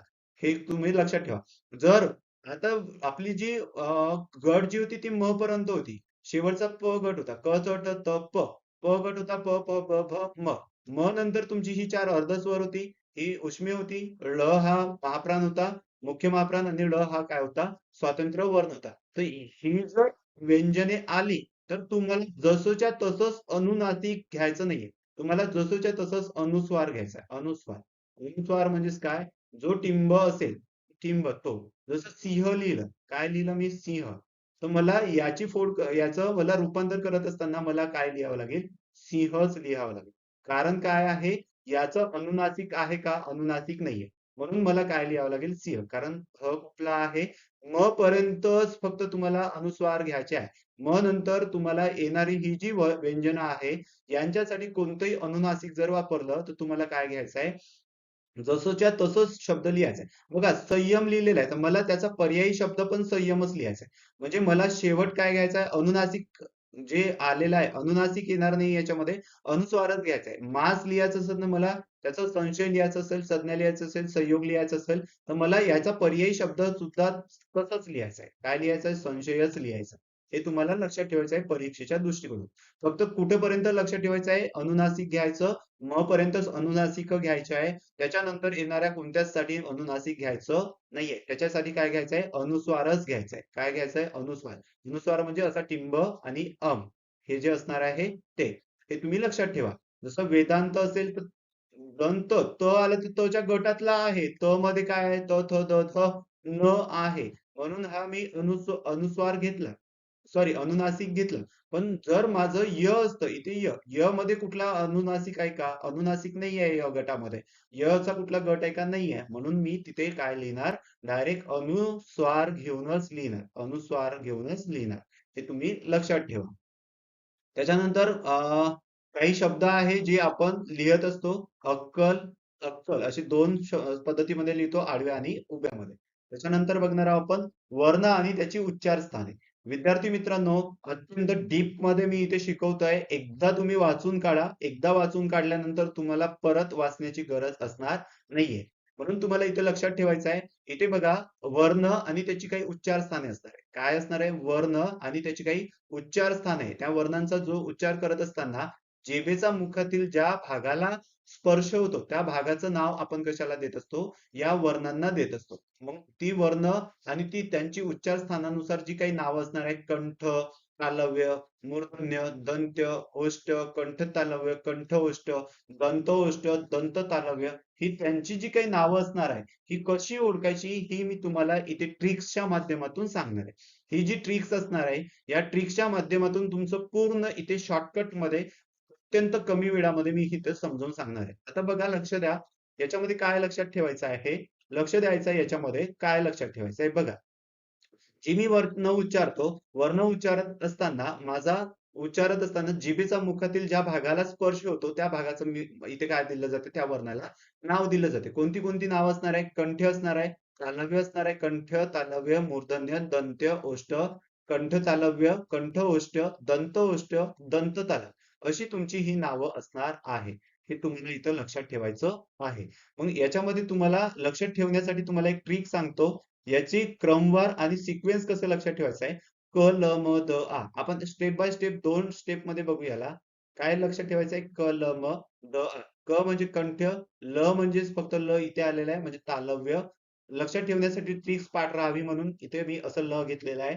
क म्हणजे कंठ, ल म्हणजे तालव्य, म म्हणजे मूर्धन्य, द म्हणजे दंत्य, आ म्हणजे ओष्ठ. म्हणजे क म्हणजे कंठ, ल म्हणजे तालव्य, म म्हणजे मूर्धन्य, द म्हणजे दंत्य, आ म्हणजे ओष्ठ. म्हणजे त्याच्यानंतर बघायचं कथा. कथा कहो या डॉट. कथा कहो या आलेला आहे बघा. मी इथे या अर्थपूर्ण व्हावा म्हणून घेतलेला आहे. कथा कहो या डॉट. म्हणजे कथा म्हणजे कंठ तालव्य, कथा म्हणजे कंठ तालव्य, कहो म्हणजे कंठ ओष्ठ, डॉट म्हणजे दंत ओष्ठ. इथे दंत ओष्ठ असणार आहे. एक लक्षात ठेवा. दंत ओष्ठ असणार आहे त्याच्यामध्ये फक्त व येतं. आणि दंत तालव्य नंतर शेवटचं काय असणार आहे? दंत तालव्य असणार आहे. तुम्हाला इथे लक्षात ठेवायचं. डीटी दंत तालव्य. आता ही नावं झाली आपली क्रमवार. काय नावं झाली? क ल म द आ कथा कवूया डॉट. क ल म द आ कथा कवूया डॉट. मग यामध्ये कोणती कोणती वर्ण येतात, व्यंजन येतात, कोणती स्वर येतात हे आता आपल्याला याच्यात बघायचं आहे. मग याच्यामध्ये क ल म द आ. क ल म द आ लिहिलं की त्याला क्रमांक क चोट तपची आपण गट पाहिली होती मगाशी. काय पाहिली होती? क चोट तपची गट पाहिली होती. त्याच्या गटांना क्रमांक द्या. 1, 2, 3, 4, 5. आणि जशीच्या तशी क गटातली क मध्ये लिहा. म्हणजे पहिल्यामध्ये क गटातली पूर्ण व्यंजन लिहा. दुसरं क च गटातली इथं पूर्ण व्यंजन लिहा. त्याच्यानंतर ट गटातली पूर्ण लिहा. त्याच्यानंतर त गटातली पूर्ण लिहा. प गटातली पूर्ण लिहा. आणि यांना नावं काय द्या? क, पहिल्याला क, दुसऱ्याला ल, मग तिसऱ्याला म, चौथ्याला म, द आणि आ. म्हणजे क, ल, म, द, आ. असं तुम्हाला लक्षात ठेवायचं. क, च, ट, त, प. म्हणजे कलम 10 ला क, च, ट, त, प 1, 2, 3, 4, 5 मध्ये घ्या आणि क, च, ट, त, प च्या गटामधली पूर्ण जी काही वर्णे होती. काय होते? पूर्ण वर्ण. पूर्ण जी वर्ण होती ती पूर्ण वर्ण काय करायचे? लिहून घ्यायची. लिहून घेतल्यानंतर त्याच्या शेवटमध्ये काय लक्षात ठेवायचं आहे? ह, ह, म्हणजेच काय? विसर्ग आलेला आहे. यश, ह, यश, रसाळ, लस असं तुम्ही म्हणायचं आहे. 3-4 वेळा म्हणा. यश, रसाळ, लस असं तुम्हाला इथे म्हणून काय करायचं आहे? लक्षात ठेवायचं आहे. आता बघा कंठ वर्ण कोणती? कंठ वर्ण कोणती झाली तुमची? क, ख, ग, ख, अंग, फ आणि आ. त्याच्यानंतर काय असणार आहे? तालव्य कोणती असणार आहे? च, छ, ज, झ, इय आणि य आणि श. ही झाली तुमची तालव्य. आता मी मिटवतो थोडंसं इथे. त्याच्यानंतर बघा तुमची मूर्धन्य कोणती झाली? मूर्धन्य ट गटातली असणार आहे. ट, ठ, ड, ध, न, र, श आणि ळ. श कोणता? फुटकुळ्या श. त्याच्यानंतर दंत्यमध्ये कोणती आली? दंतमध्ये त चा गट आला होता. त, थ, द, ध, न, ल आणि स. अशी ह, यश, रसाळ, लस उभी मांडणी करायची आहे. एक लक्षात ठेवा. ओष्ठ्यामध्ये आ म्हणजे ओष्ठ. ओष्ठ्यामध्ये 5 नंबर आला होता. प म्हणजे 5वा गट. क च ट त प चा 5वा क्रमांक. प, फ, ब, भ, म. ही सगळी व्यंजने आहेत. ही काय सगळी व्यंजने. जर तुम्हाला कोणत्या उच्चारस्थानाला कोणती व्यंजने येते असं जर प्रश्न विचारला, कंठला कोणती व्यंजने येते, तालव्याला कोणती व्यंजने येते, मूर्धन्याला कोणती व्यंजने येईल, दंते कोणती व्यंजने आहे, ओष्ठे कोणती व्यंजने आहे, तर या ट्रिक्सनी तुम्ही लक्षात ठेवायचं. क, च, ट, त, प, च अशी उभी मांडणी करायची आणि त्यांची पूर्ण व्यंजने लिहून घ्यायची. आणि काय लिहायचं? ह, यश, रसाळ, लस असं तुम्ही उभ्या याच्यामध्ये लिहून घ्यायचं. म्हणजे तुमची इथे 5 तुमची काय झाली? वर्णमालेची उच्चार स्थानानुसार 5 तुमची नावं झालेली आहे. क, ल, म, द, आ. म्हणजे कंठ झाली, तालव्य झाली, मूर्धन्य झाली, दंत्य झाली आणि ओष्ठ झाली. आता आपण इथे बघणार आहोत व्यंजने. इथे कंठ तालव्य कट कट म्हणजेच काय? कंठ म्हणजे कट, तालव्य, कठ, ओष्ठ असं वाचा तुम्ही. वाचायला काही हरकत नाही. चुकीचंही वाचलं तरी हरकत नाही. कट, तालव्य, कठ, ओष्ठ. तर कट म्हणजेच काय होतं? कट होते. कट म्हणजेच काहीच असणार नाही. कट केल्यावर काय असणार का? नाही. म्हणजेच कंठ तालव्यामध्ये कोणतेही व्यंजन येणार नाही. कंठ ओष्ठमध्ये कोणतेही व्यंजन येणार नाही. असा त्याचा अर्थ होणार आहे. त्याच्यानंतर विद्यार्थी मित्रांनो, दंतओष्ठेमध्ये एकच व्यंजन येणार आहे, ते म्हणजे व. ते म्हणजे कोणतं येणार आहे? दंतओष्ठेमध्ये फक्त एकच व्यंजन येणार आहे, ते म्हणजे व. त्याच्यानंतर दंत तालव्य कोणतं आहे? दंत ओष्ठेमध्ये फक्त व. दंत ओष्ठेमध्ये काय असणार आहे? टू. टू म्हणजेच काय? दुसरा गट. दुसरा गट म्हणजेच काय? च चा गट. च, छ, ज, छ. च, च, ज, छ. पण जग आणि जग, जग आणि जग दोन्ही जरी असं लिहित असतो, पण एकाचा उच्चार जग म्हणून करतो, आणिचा एकाचा उच्चार उच्चार काय करतो? जग आणि जग. जग म्हणजे संपूर्ण जग, आणि जग म्हणजे काय? जो मग्गा असतो तो.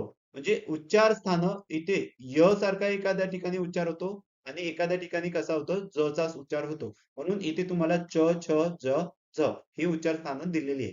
नासिका म्हटलं तर तुम्हाला लक्षात ठेवायचं आहे तर ही झाली तुमची काय? इकडची झाली तुमची व्यंजने. इकडची काय झाली तुमची? व्यंजने. आता तुम्हाला विचारलं, जर स्वर विचारली, काय विचारली तुम्हाला? उच्चार स्थानानुसार स्वर सांगा. आता तुम्ही वर्णमालेचा उच्चार करत असताना कोणत्या भागाला स्वराचा उच्चार करत असताना, स्वर तर तुम्हाला माहिती आहे स्वातंत्र्य उच्चाराची असतात, पण तुम्हाला कंठ्यमधील कोणती स्वर येतात, तालव्यामध्ये कोणती स्वर येतात, मूर्धन्यामध्ये कोणती स्वर येतात, दंतमध्ये कोणती स्वर येतं, हे तुम्हाला लक्षात ठेवण्यासाठी इथे कंठमध्ये तुमची अ आणि आ येणार, तालव्यामध्ये ई आणि ई येणार, मूर्धन्यामध्ये थोडस मिटवतो मी इथे,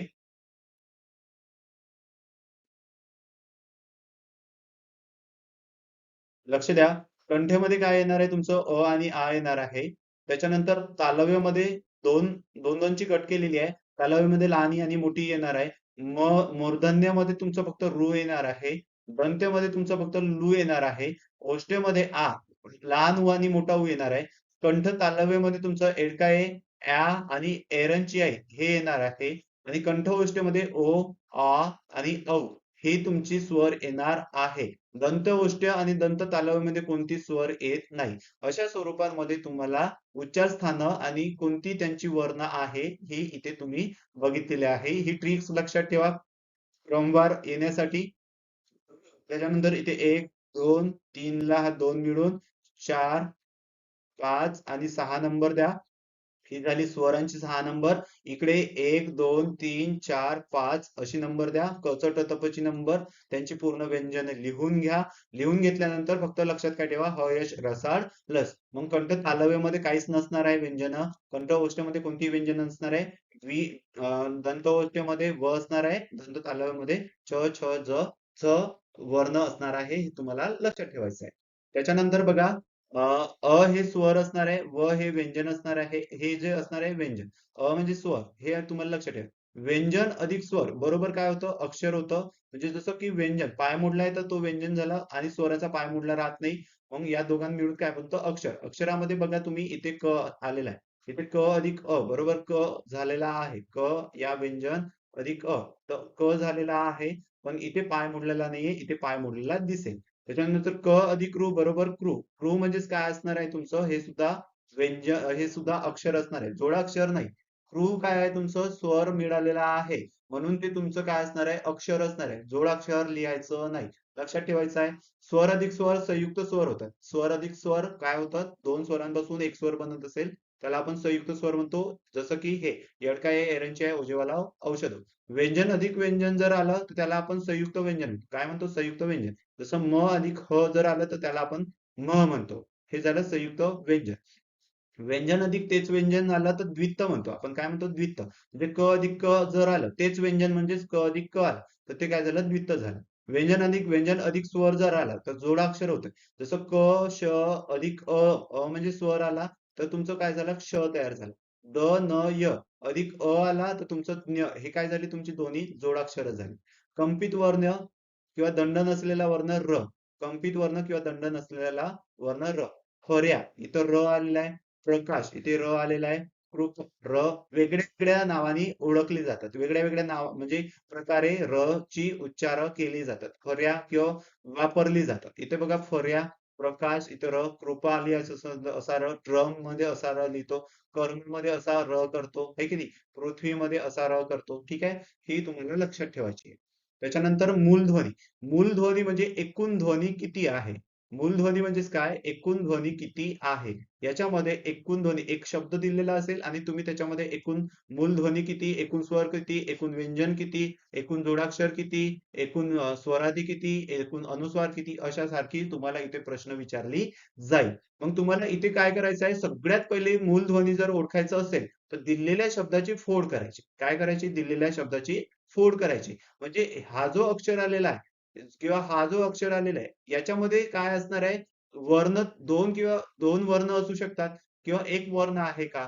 तो किती वर्ण आहेत ते पहिले तुम्हाला काढायचे. आता कृष्ण म्हणजेच काय? कृष्ण हे जे अक्षर आहे, कृ जे अक्षर आहे, ते हे कृ कसं बनलं? क अधिक ऋ पासून बनलेलं आहे. कशापासून बनलेलं आहे? क अधिक ऋ पासून. श म्हणजे इथं अर्धा श आहे म्हणजे हा व्यंजनातला श आहे. अर्ध जर अक्षर आलं, अर्ध, आता इथे अर्धा श आला. अर्धा श म्हणजेच त्याच्यामध्ये अक्षर ऋत्व प्राप्त झालेलं नाही किंवा त्याच्यामध्ये मिळालेला नाहीये. म्हणून तो आला. जर याच्यामध्ये मिळाला असता तर तो पूर्ण झाला असता. जर पूर्ण झाला असता तर पूर्ण वापरला असता. जर व्यंजन वापरायचं असेल, व्यंजन, जर त्याच्यामध्ये स्वर मिसळला नसेल, तर त्याला आपण काय वापरत होतो? अर्ध वापरत असतो. काय वापरत असतो? अर्ध. म्हणजे इथे काय आलेलं आहे? श आलेला आहे. नाचा श आलेला आहे. तर श कसा आहे? व्यंजन आहे. व्यंजन आहे. अर्धा आलेला आहे म्हणजे तो व्यंजन आहे. म्हणजे त्याच्यामध्ये स्वर आलेला नाहीये. म्हणून त्याला आपण इथे श लिहिला. मग त्याच्यानंतर न अधिक आ आलेला आहे. म्हणजे न आलेला आहे, त्याच्यानंतर आ आलेला आहे. मग इथे पुन्हा श एक सिंगल आलेला आहे. त्याच्यानंतर ट आलेला आहे. त्याच्यानंतर ट लिहिला. ट काय आहे? पूर्ण आहे. कारण इथं पाय मोडका नाही आहे म्हणजे तो पूर्ण आहे. पाय मोडका नाही आहे म्हणजे त्याच्यामध्ये ट मध्ये काय आहे? स्वर असणार आहे. त्याच्यानंतर म पूर्ण आहे म्हणजे पाय मोडका नाही आहे. म्हणजे म अधिक मोठी ई आलेली आहे. कोणती ई आलेली आहे? म म्हणजे मोठी ई आलेली आहे. म्हणजे इथे ई जी आलेली आहे ती मोठी ई असणार आहे. अशा स्वरूपामध्ये सगळ्यात पहिले आपण काय केलं? याची फोड केली. काय केली आपण? याची फोड केली. फोड केल्यानंतर तुम्हाला कृष्णाष्टमीची ही झाली फोड. फोड झाल्यानंतर मूलध्वनी. मूलध्वनी म्हणजे एकूण ध्वनी. मूलध्वनीला काय म्हणतो आपण? एकूण ध्वनी. एकूण ध्वनीला आपण काय म्हणतो? एकूण वर्ण. काय म्हणतो आपण? एकूण वर्ण. किती असणार आहे? याच्यामध्ये आता आपल्याला बघायचं आहे. आता मोजा 1, 2, 3, 4, 5, 6, 7, 8, 9 आणि 10. म्हणजे मूलध्वनी किती झालं कृष्णाष्टमीमध्ये? 10. किती झाले? 10. मूलध्वनी किंवा एकूण वर्ण जर तुम्हाला प्रश्न विचारला असता, तर किती तुमचे ध्वनी झाले याच्यामध्ये? 10. आता याच्यामध्ये लक्षात घ्या, आता ही फोड केली. आता फोड केल्यानंतर तुम्हाला जर मूलध्वनी किंवा एकूण वर्ण विचारली, तर तुमची 10 झाली. पण तुम्हाला याच्यामध्ये जर व्यंजनं विचारली, एकूण व्यंजनं किती? कृष्णाष्टमी हा शब्द दिलेला आहे. काय दिलेला आहे तुम्हाला? कृष्णाष्टमी दिलेला आहे. आणि कृष्णाष्टमीमध्ये काय विचारलेलं आहे? एकूण व्यंजनं किती आहे? आता एकूण व्यंजनं आपण तर फोड केलेली आहे. तर यातली फक्त व्यंजने मोजायची. तर एकूण व्यंजने किती असणार आहे? याच्यामध्ये व्यंजन आहे. ऋ हा स्वर असणार आहे. त्याच्यानंतर श हा व्यंजन आहे. न हा सुद्धा व्यंजन आहे. आ हा स्वर आहे. श हा व्यंजन आहे. ट हा सुद्धा व्यंजन आहे. हा स्वर आहे. त्याच्यानंतर म हा सुद्धा काय आहे? व्यंजन आहे. ई काय तुमचा स्वर आहे. तर व्यंजने किती झाली आता बघा? 1, 2, 3, 4, 5 आणि 6. म्हणजे तुम्हाला या कृष्णाष्टमीमध्ये एकूण व्यंजने किती? असा प्रश्न आला असता, तर तुमची काय झाली असतं उत्तर? 6. जर तुम्हाला स्वर विचारले असेल, तर इथे एक स्वर आलेला आहे. 8, दुसरा स्वर आलेला आहे. तिसरा स्वर आणि 4. एकूण स्वर किती? 4. किती आलेली आहे? 4. त्याच्यानंतर तुम्हाला जोडाक्षर जर विचारली असेल, तर इथे जोडाक्षर आलेलं आहे. न आणि श, श आणि न. त्याच्यानंतर श आणि ट इथे 2 जोडाक्षर आलेले. म्हणजे जोडाक्षर कुठे आहे? इथं आणि इथं. म्हणजे ही तुमची काय झाली? 2 जोडाक्षर आलेली आहेत. अशा स्वरूपामध्ये तुम्हाला या सगळ्यांची फोड करायची आहे पहिले आणि त्याच्यामध्ये एकूण मूलध्वनी किंवा मूल वर्ण किती आहे ते ओळखायची आहे. एकूण स्वर ओळखायची आहे. एकूण त्याच्यातली व्यंजनं ओळखायची आहे. जे मी आता सांगितलं, तुम्ही याला 4-5 वेळा बघा. त्याच्यानंतर तुमचं क्लिअर होईल. जसं मी पुन्हा एक लक्ष लक्ष द्या. पुन्हा एक मी तुम्हाला समजावून सांगतो. राष्ट्रपती. आता राष्ट्रपतीमध्ये तुम्हाला लक्षात ठेवायचं आहे. राष्ट्रपतीची मी पहिले काय करणार? फोड करणार. हा रा घेणार, मग स्ट्र घेणार, मग प घेणार, मग टी घेणार. मग रा कसा बनला माझा? र अधिक आ पासून बनला. मग श, ट, र पासून काय बनला? श, ट आणि र म्हणजे स्ट्र बनला. ठीक आहे. आणि त्याच्यामध्ये मिळवला. त्याच्यामध्ये मिळाला. म्हणजेच ते काय झालं? राष्ट्र झालं. मग त्याच्यानंतर प मध्ये प अधिक आलं. त्याच्यानंतर टी मध्ये त आणि मोठी ई आहे. अशा स्वरूपात माझी हे राष्ट्रपतीची काय झाली? फोड झाली. त्यानंतर मग त्याच्यामध्ये मी एकूण वर्ण किती आहे? 1, 2, 3, 4, 5, 6, 7, 8, 9, 10. एकूण मूलध्वनी किंवा वर्ण किती आहे? 10. जर याच्यात व्यंजन किती आहे म्हटलं तर 1, 2, 3, 4, 5, 6. ही 6 काय झाली? व्यंजन झाली. त्याच्यानंतर स्वर म्हटलं तर 1, 2, 3 आणि 4 काय झाली स्वर. जर जोडाक्षर म्हटलं तर किती झाले? इथे एक जोडाक्षर आलेलं आहे श आणि ट, र. हे झाले जोडाक्षर एक. त्याच्यानंतर जोडाक्षर आलेलं आहे का कुठं? नाही. एकच जोडाक्षर आलेला आहे. अशासारखं तुम्हाला हे बाकीची उदाहरणं सोडवायची आहे. हे तुम्ही लक्षात ठेवायचं आहे. त्याच्यानंतर बघा अ, ओंकार अकारा अकार विल्हेनुसार काय करायचंय तुम्हाला मांडणी करायची. अकार विल्हेनुसार मांडणी म्हणजेच काय? लहानाकडून मोठ्याकडे. जसं बघा तिडीक, तितिक्षा, तिडतिड आणि तिरीमिरी. आता अकार विल्हेनुसार म्हणजे कशी मांडणी करायची? पहिले काय येणार? त समान आहे. तर त घेतला. त्याच्यानंतर ई सुद्धा समान आहे. तर हे सुद्धा बरोबर घेतलं. त्याच्यानंतर बघा, त्याच्यानंतर इथे काय आलेलं आहे? लहान ई आलेलं आहे. इथे काय आलेलं आहे? त आलेला आहे. इथे ळ आलेला आहे आणि इथे र आलेला आहे. मग आता हे दोन सेम होते म्हणून आपण सगळ्यांना सारखं मानलं. ठीक आहे. इथे सेम आलं म्हणून आपण सारखं घेतलं. पण मग नंतर सगळ्यात पहिले काय येणार? ई येणार. काय येणार पहिले? ई येणार. मग दुसरं काय येणार? व्यंजन. म्हणजे क्रमांकानुसार अ पासून ज्ञ पर्यंत जो क्रम आहे त्याच्यानुसार आपल्याला याच्यामध्ये मांडणी करायची आहे. हे तुम्ही लक्षात ठेवायचं. पण सारखी आली तर सारखी वाली तर कट होणार. मग कोणत्या याच्यावरून लक्षात ठेवायचं? तिसऱ्या शब्दावर. इथे तिसरा शब्द काय आहे? इथे यांची पहिले फोड करायची. ओळखण्यासाठी काय करायची? यांची फोड करायची. त मध्ये त अधिक लहानी, त मध्ये इथे लहानी, त इथे लहानी, इथे लहानी आहे. इथे काय आलेलं आहे? ड अधिक काय आलेलं आहे? इथे ड आहे. इथे ड आहे. ही ड आलेला आहे. तर ड मध्ये ड अधिक मोठी. तर सगळ्यात पहिले ड आलेला आहे, तर त आलेला आहे, तर ळ आलेला आहे, तर र आलेला आहे. तर ड काय होणार? पहिले येणार म्हणजेच पहिल्या नंबरला कोणतं नाव येणार माझं? तिथे. दुसऱ्या नंबरला त येतं इथे म्हणून दुसरा नंबर कोणता झाला? तितिक्षा. तिसऱ्या नंबरला काय येतं? ळ येते का र येईन? र येईन. ळच्या पहिले र येईन. म्हणून तिसऱ्या नंबरला माझं कोणतं असेल? तिरीमिरी. आणि चौथ्या नंबरला काय असेल माझं? ळ. अशानुसार तुम्हाला हा क्रम लावायचा असणार आहे. परीक्षेमध्ये तुम्हाला असे काही नावं दिलेली असतील. त्याचा योग्य क्रम तुम्हाला याच्यामध्ये लावायला लावेल. त्याच्यानंतर शेवट बघा जसं की इथे गवत आहे, अमन आहे, बबन आहे आणि तरस आहे. तर याच्यामध्ये सगळ्यात पहिले काय येतं तुमचा अ येईल अमन म्हणजे हा तुमचा पहिल्या नंबरला येईल. मग त्याच्यानंतर तुमचं काय येणार? ग येणार. काय येणार? ग येणार. त्याच्यानंतर तुमचं काय येणार? त येणार. मग त्याच्यानंतर काय येणार? प येणार. असं तुम्हाला लक्षात ठेवायचं आहे. याला आपण काय म्हणतो? अकाराविल्हेनुसार मांडणी. त्याच्यानंतर बघा अ आणि अ. पाठ्यपुस्तक मंडळ काय म्हणतं? स्वर मांडतं. मोरा वाळंबे सर काय म्हणतात? स्वरादी म्हणतात. महर्षी पतंजली व्याकरणाला शब्दानुशासन म्हणतात. काय म्हणतात? शब्दानुशासन. सबनीस काय म्हणतात? श आणि ज्ञ ला वर्णमालेत त्यांनी कोणी स्थान दिलं? क्ष आणि ज्ञ ला सबनीस यांनी स्थान दिलं. अशा स्वरूपामध्ये विद्यार्थी मित्रांनो आपलं इथे मराठी व्याकरणाचं खूप डिटेल कुठलाही क्लास करण्याची गरज वाटणार नाही तुम्हाला आणि संपूर्ण घटक तुमचं मी इथे काय केलेलं आहे कव्हर केलेला आहे. तुम्ही एक दोन वेळा हा व्हिडिओ पुन्हा पूर्ण बघा. जर तुम्ही माझ्या या चॅनलला सबस्क्राईब करून ठेवलेलं नसेल तर सबस्क्राईब करून ठेवा. असंच तुम्हाला पूर्णपणे जे कोचिंग क्लासेस मध्ये मी शिकवत असतो ते तुम्हाला मी इथे ऑनलाईन क्लासमध्ये मोफत शिकवतो आहे. याचा तुम्ही पुरेपूर फायदा घ्या. तुमचे हजारो रुपये याच्यामध्ये वाचणार आहे. तर विद्यार्थी मित्रांनो तुम्ही माझा हा व्हिडिओ पूर्ण बघा. याच्यानंतर पण येणारे व्हिडिओ तुम्हाला असेच पाहायला मिळणार आहे. तुम्ही माझ्या या चॅनलला सबस्क्राईब नसेल करून ठेवलं तर सबस्क्राईब करून ठेवा. आज आपण इथे थांबतोय. धन्यवाद.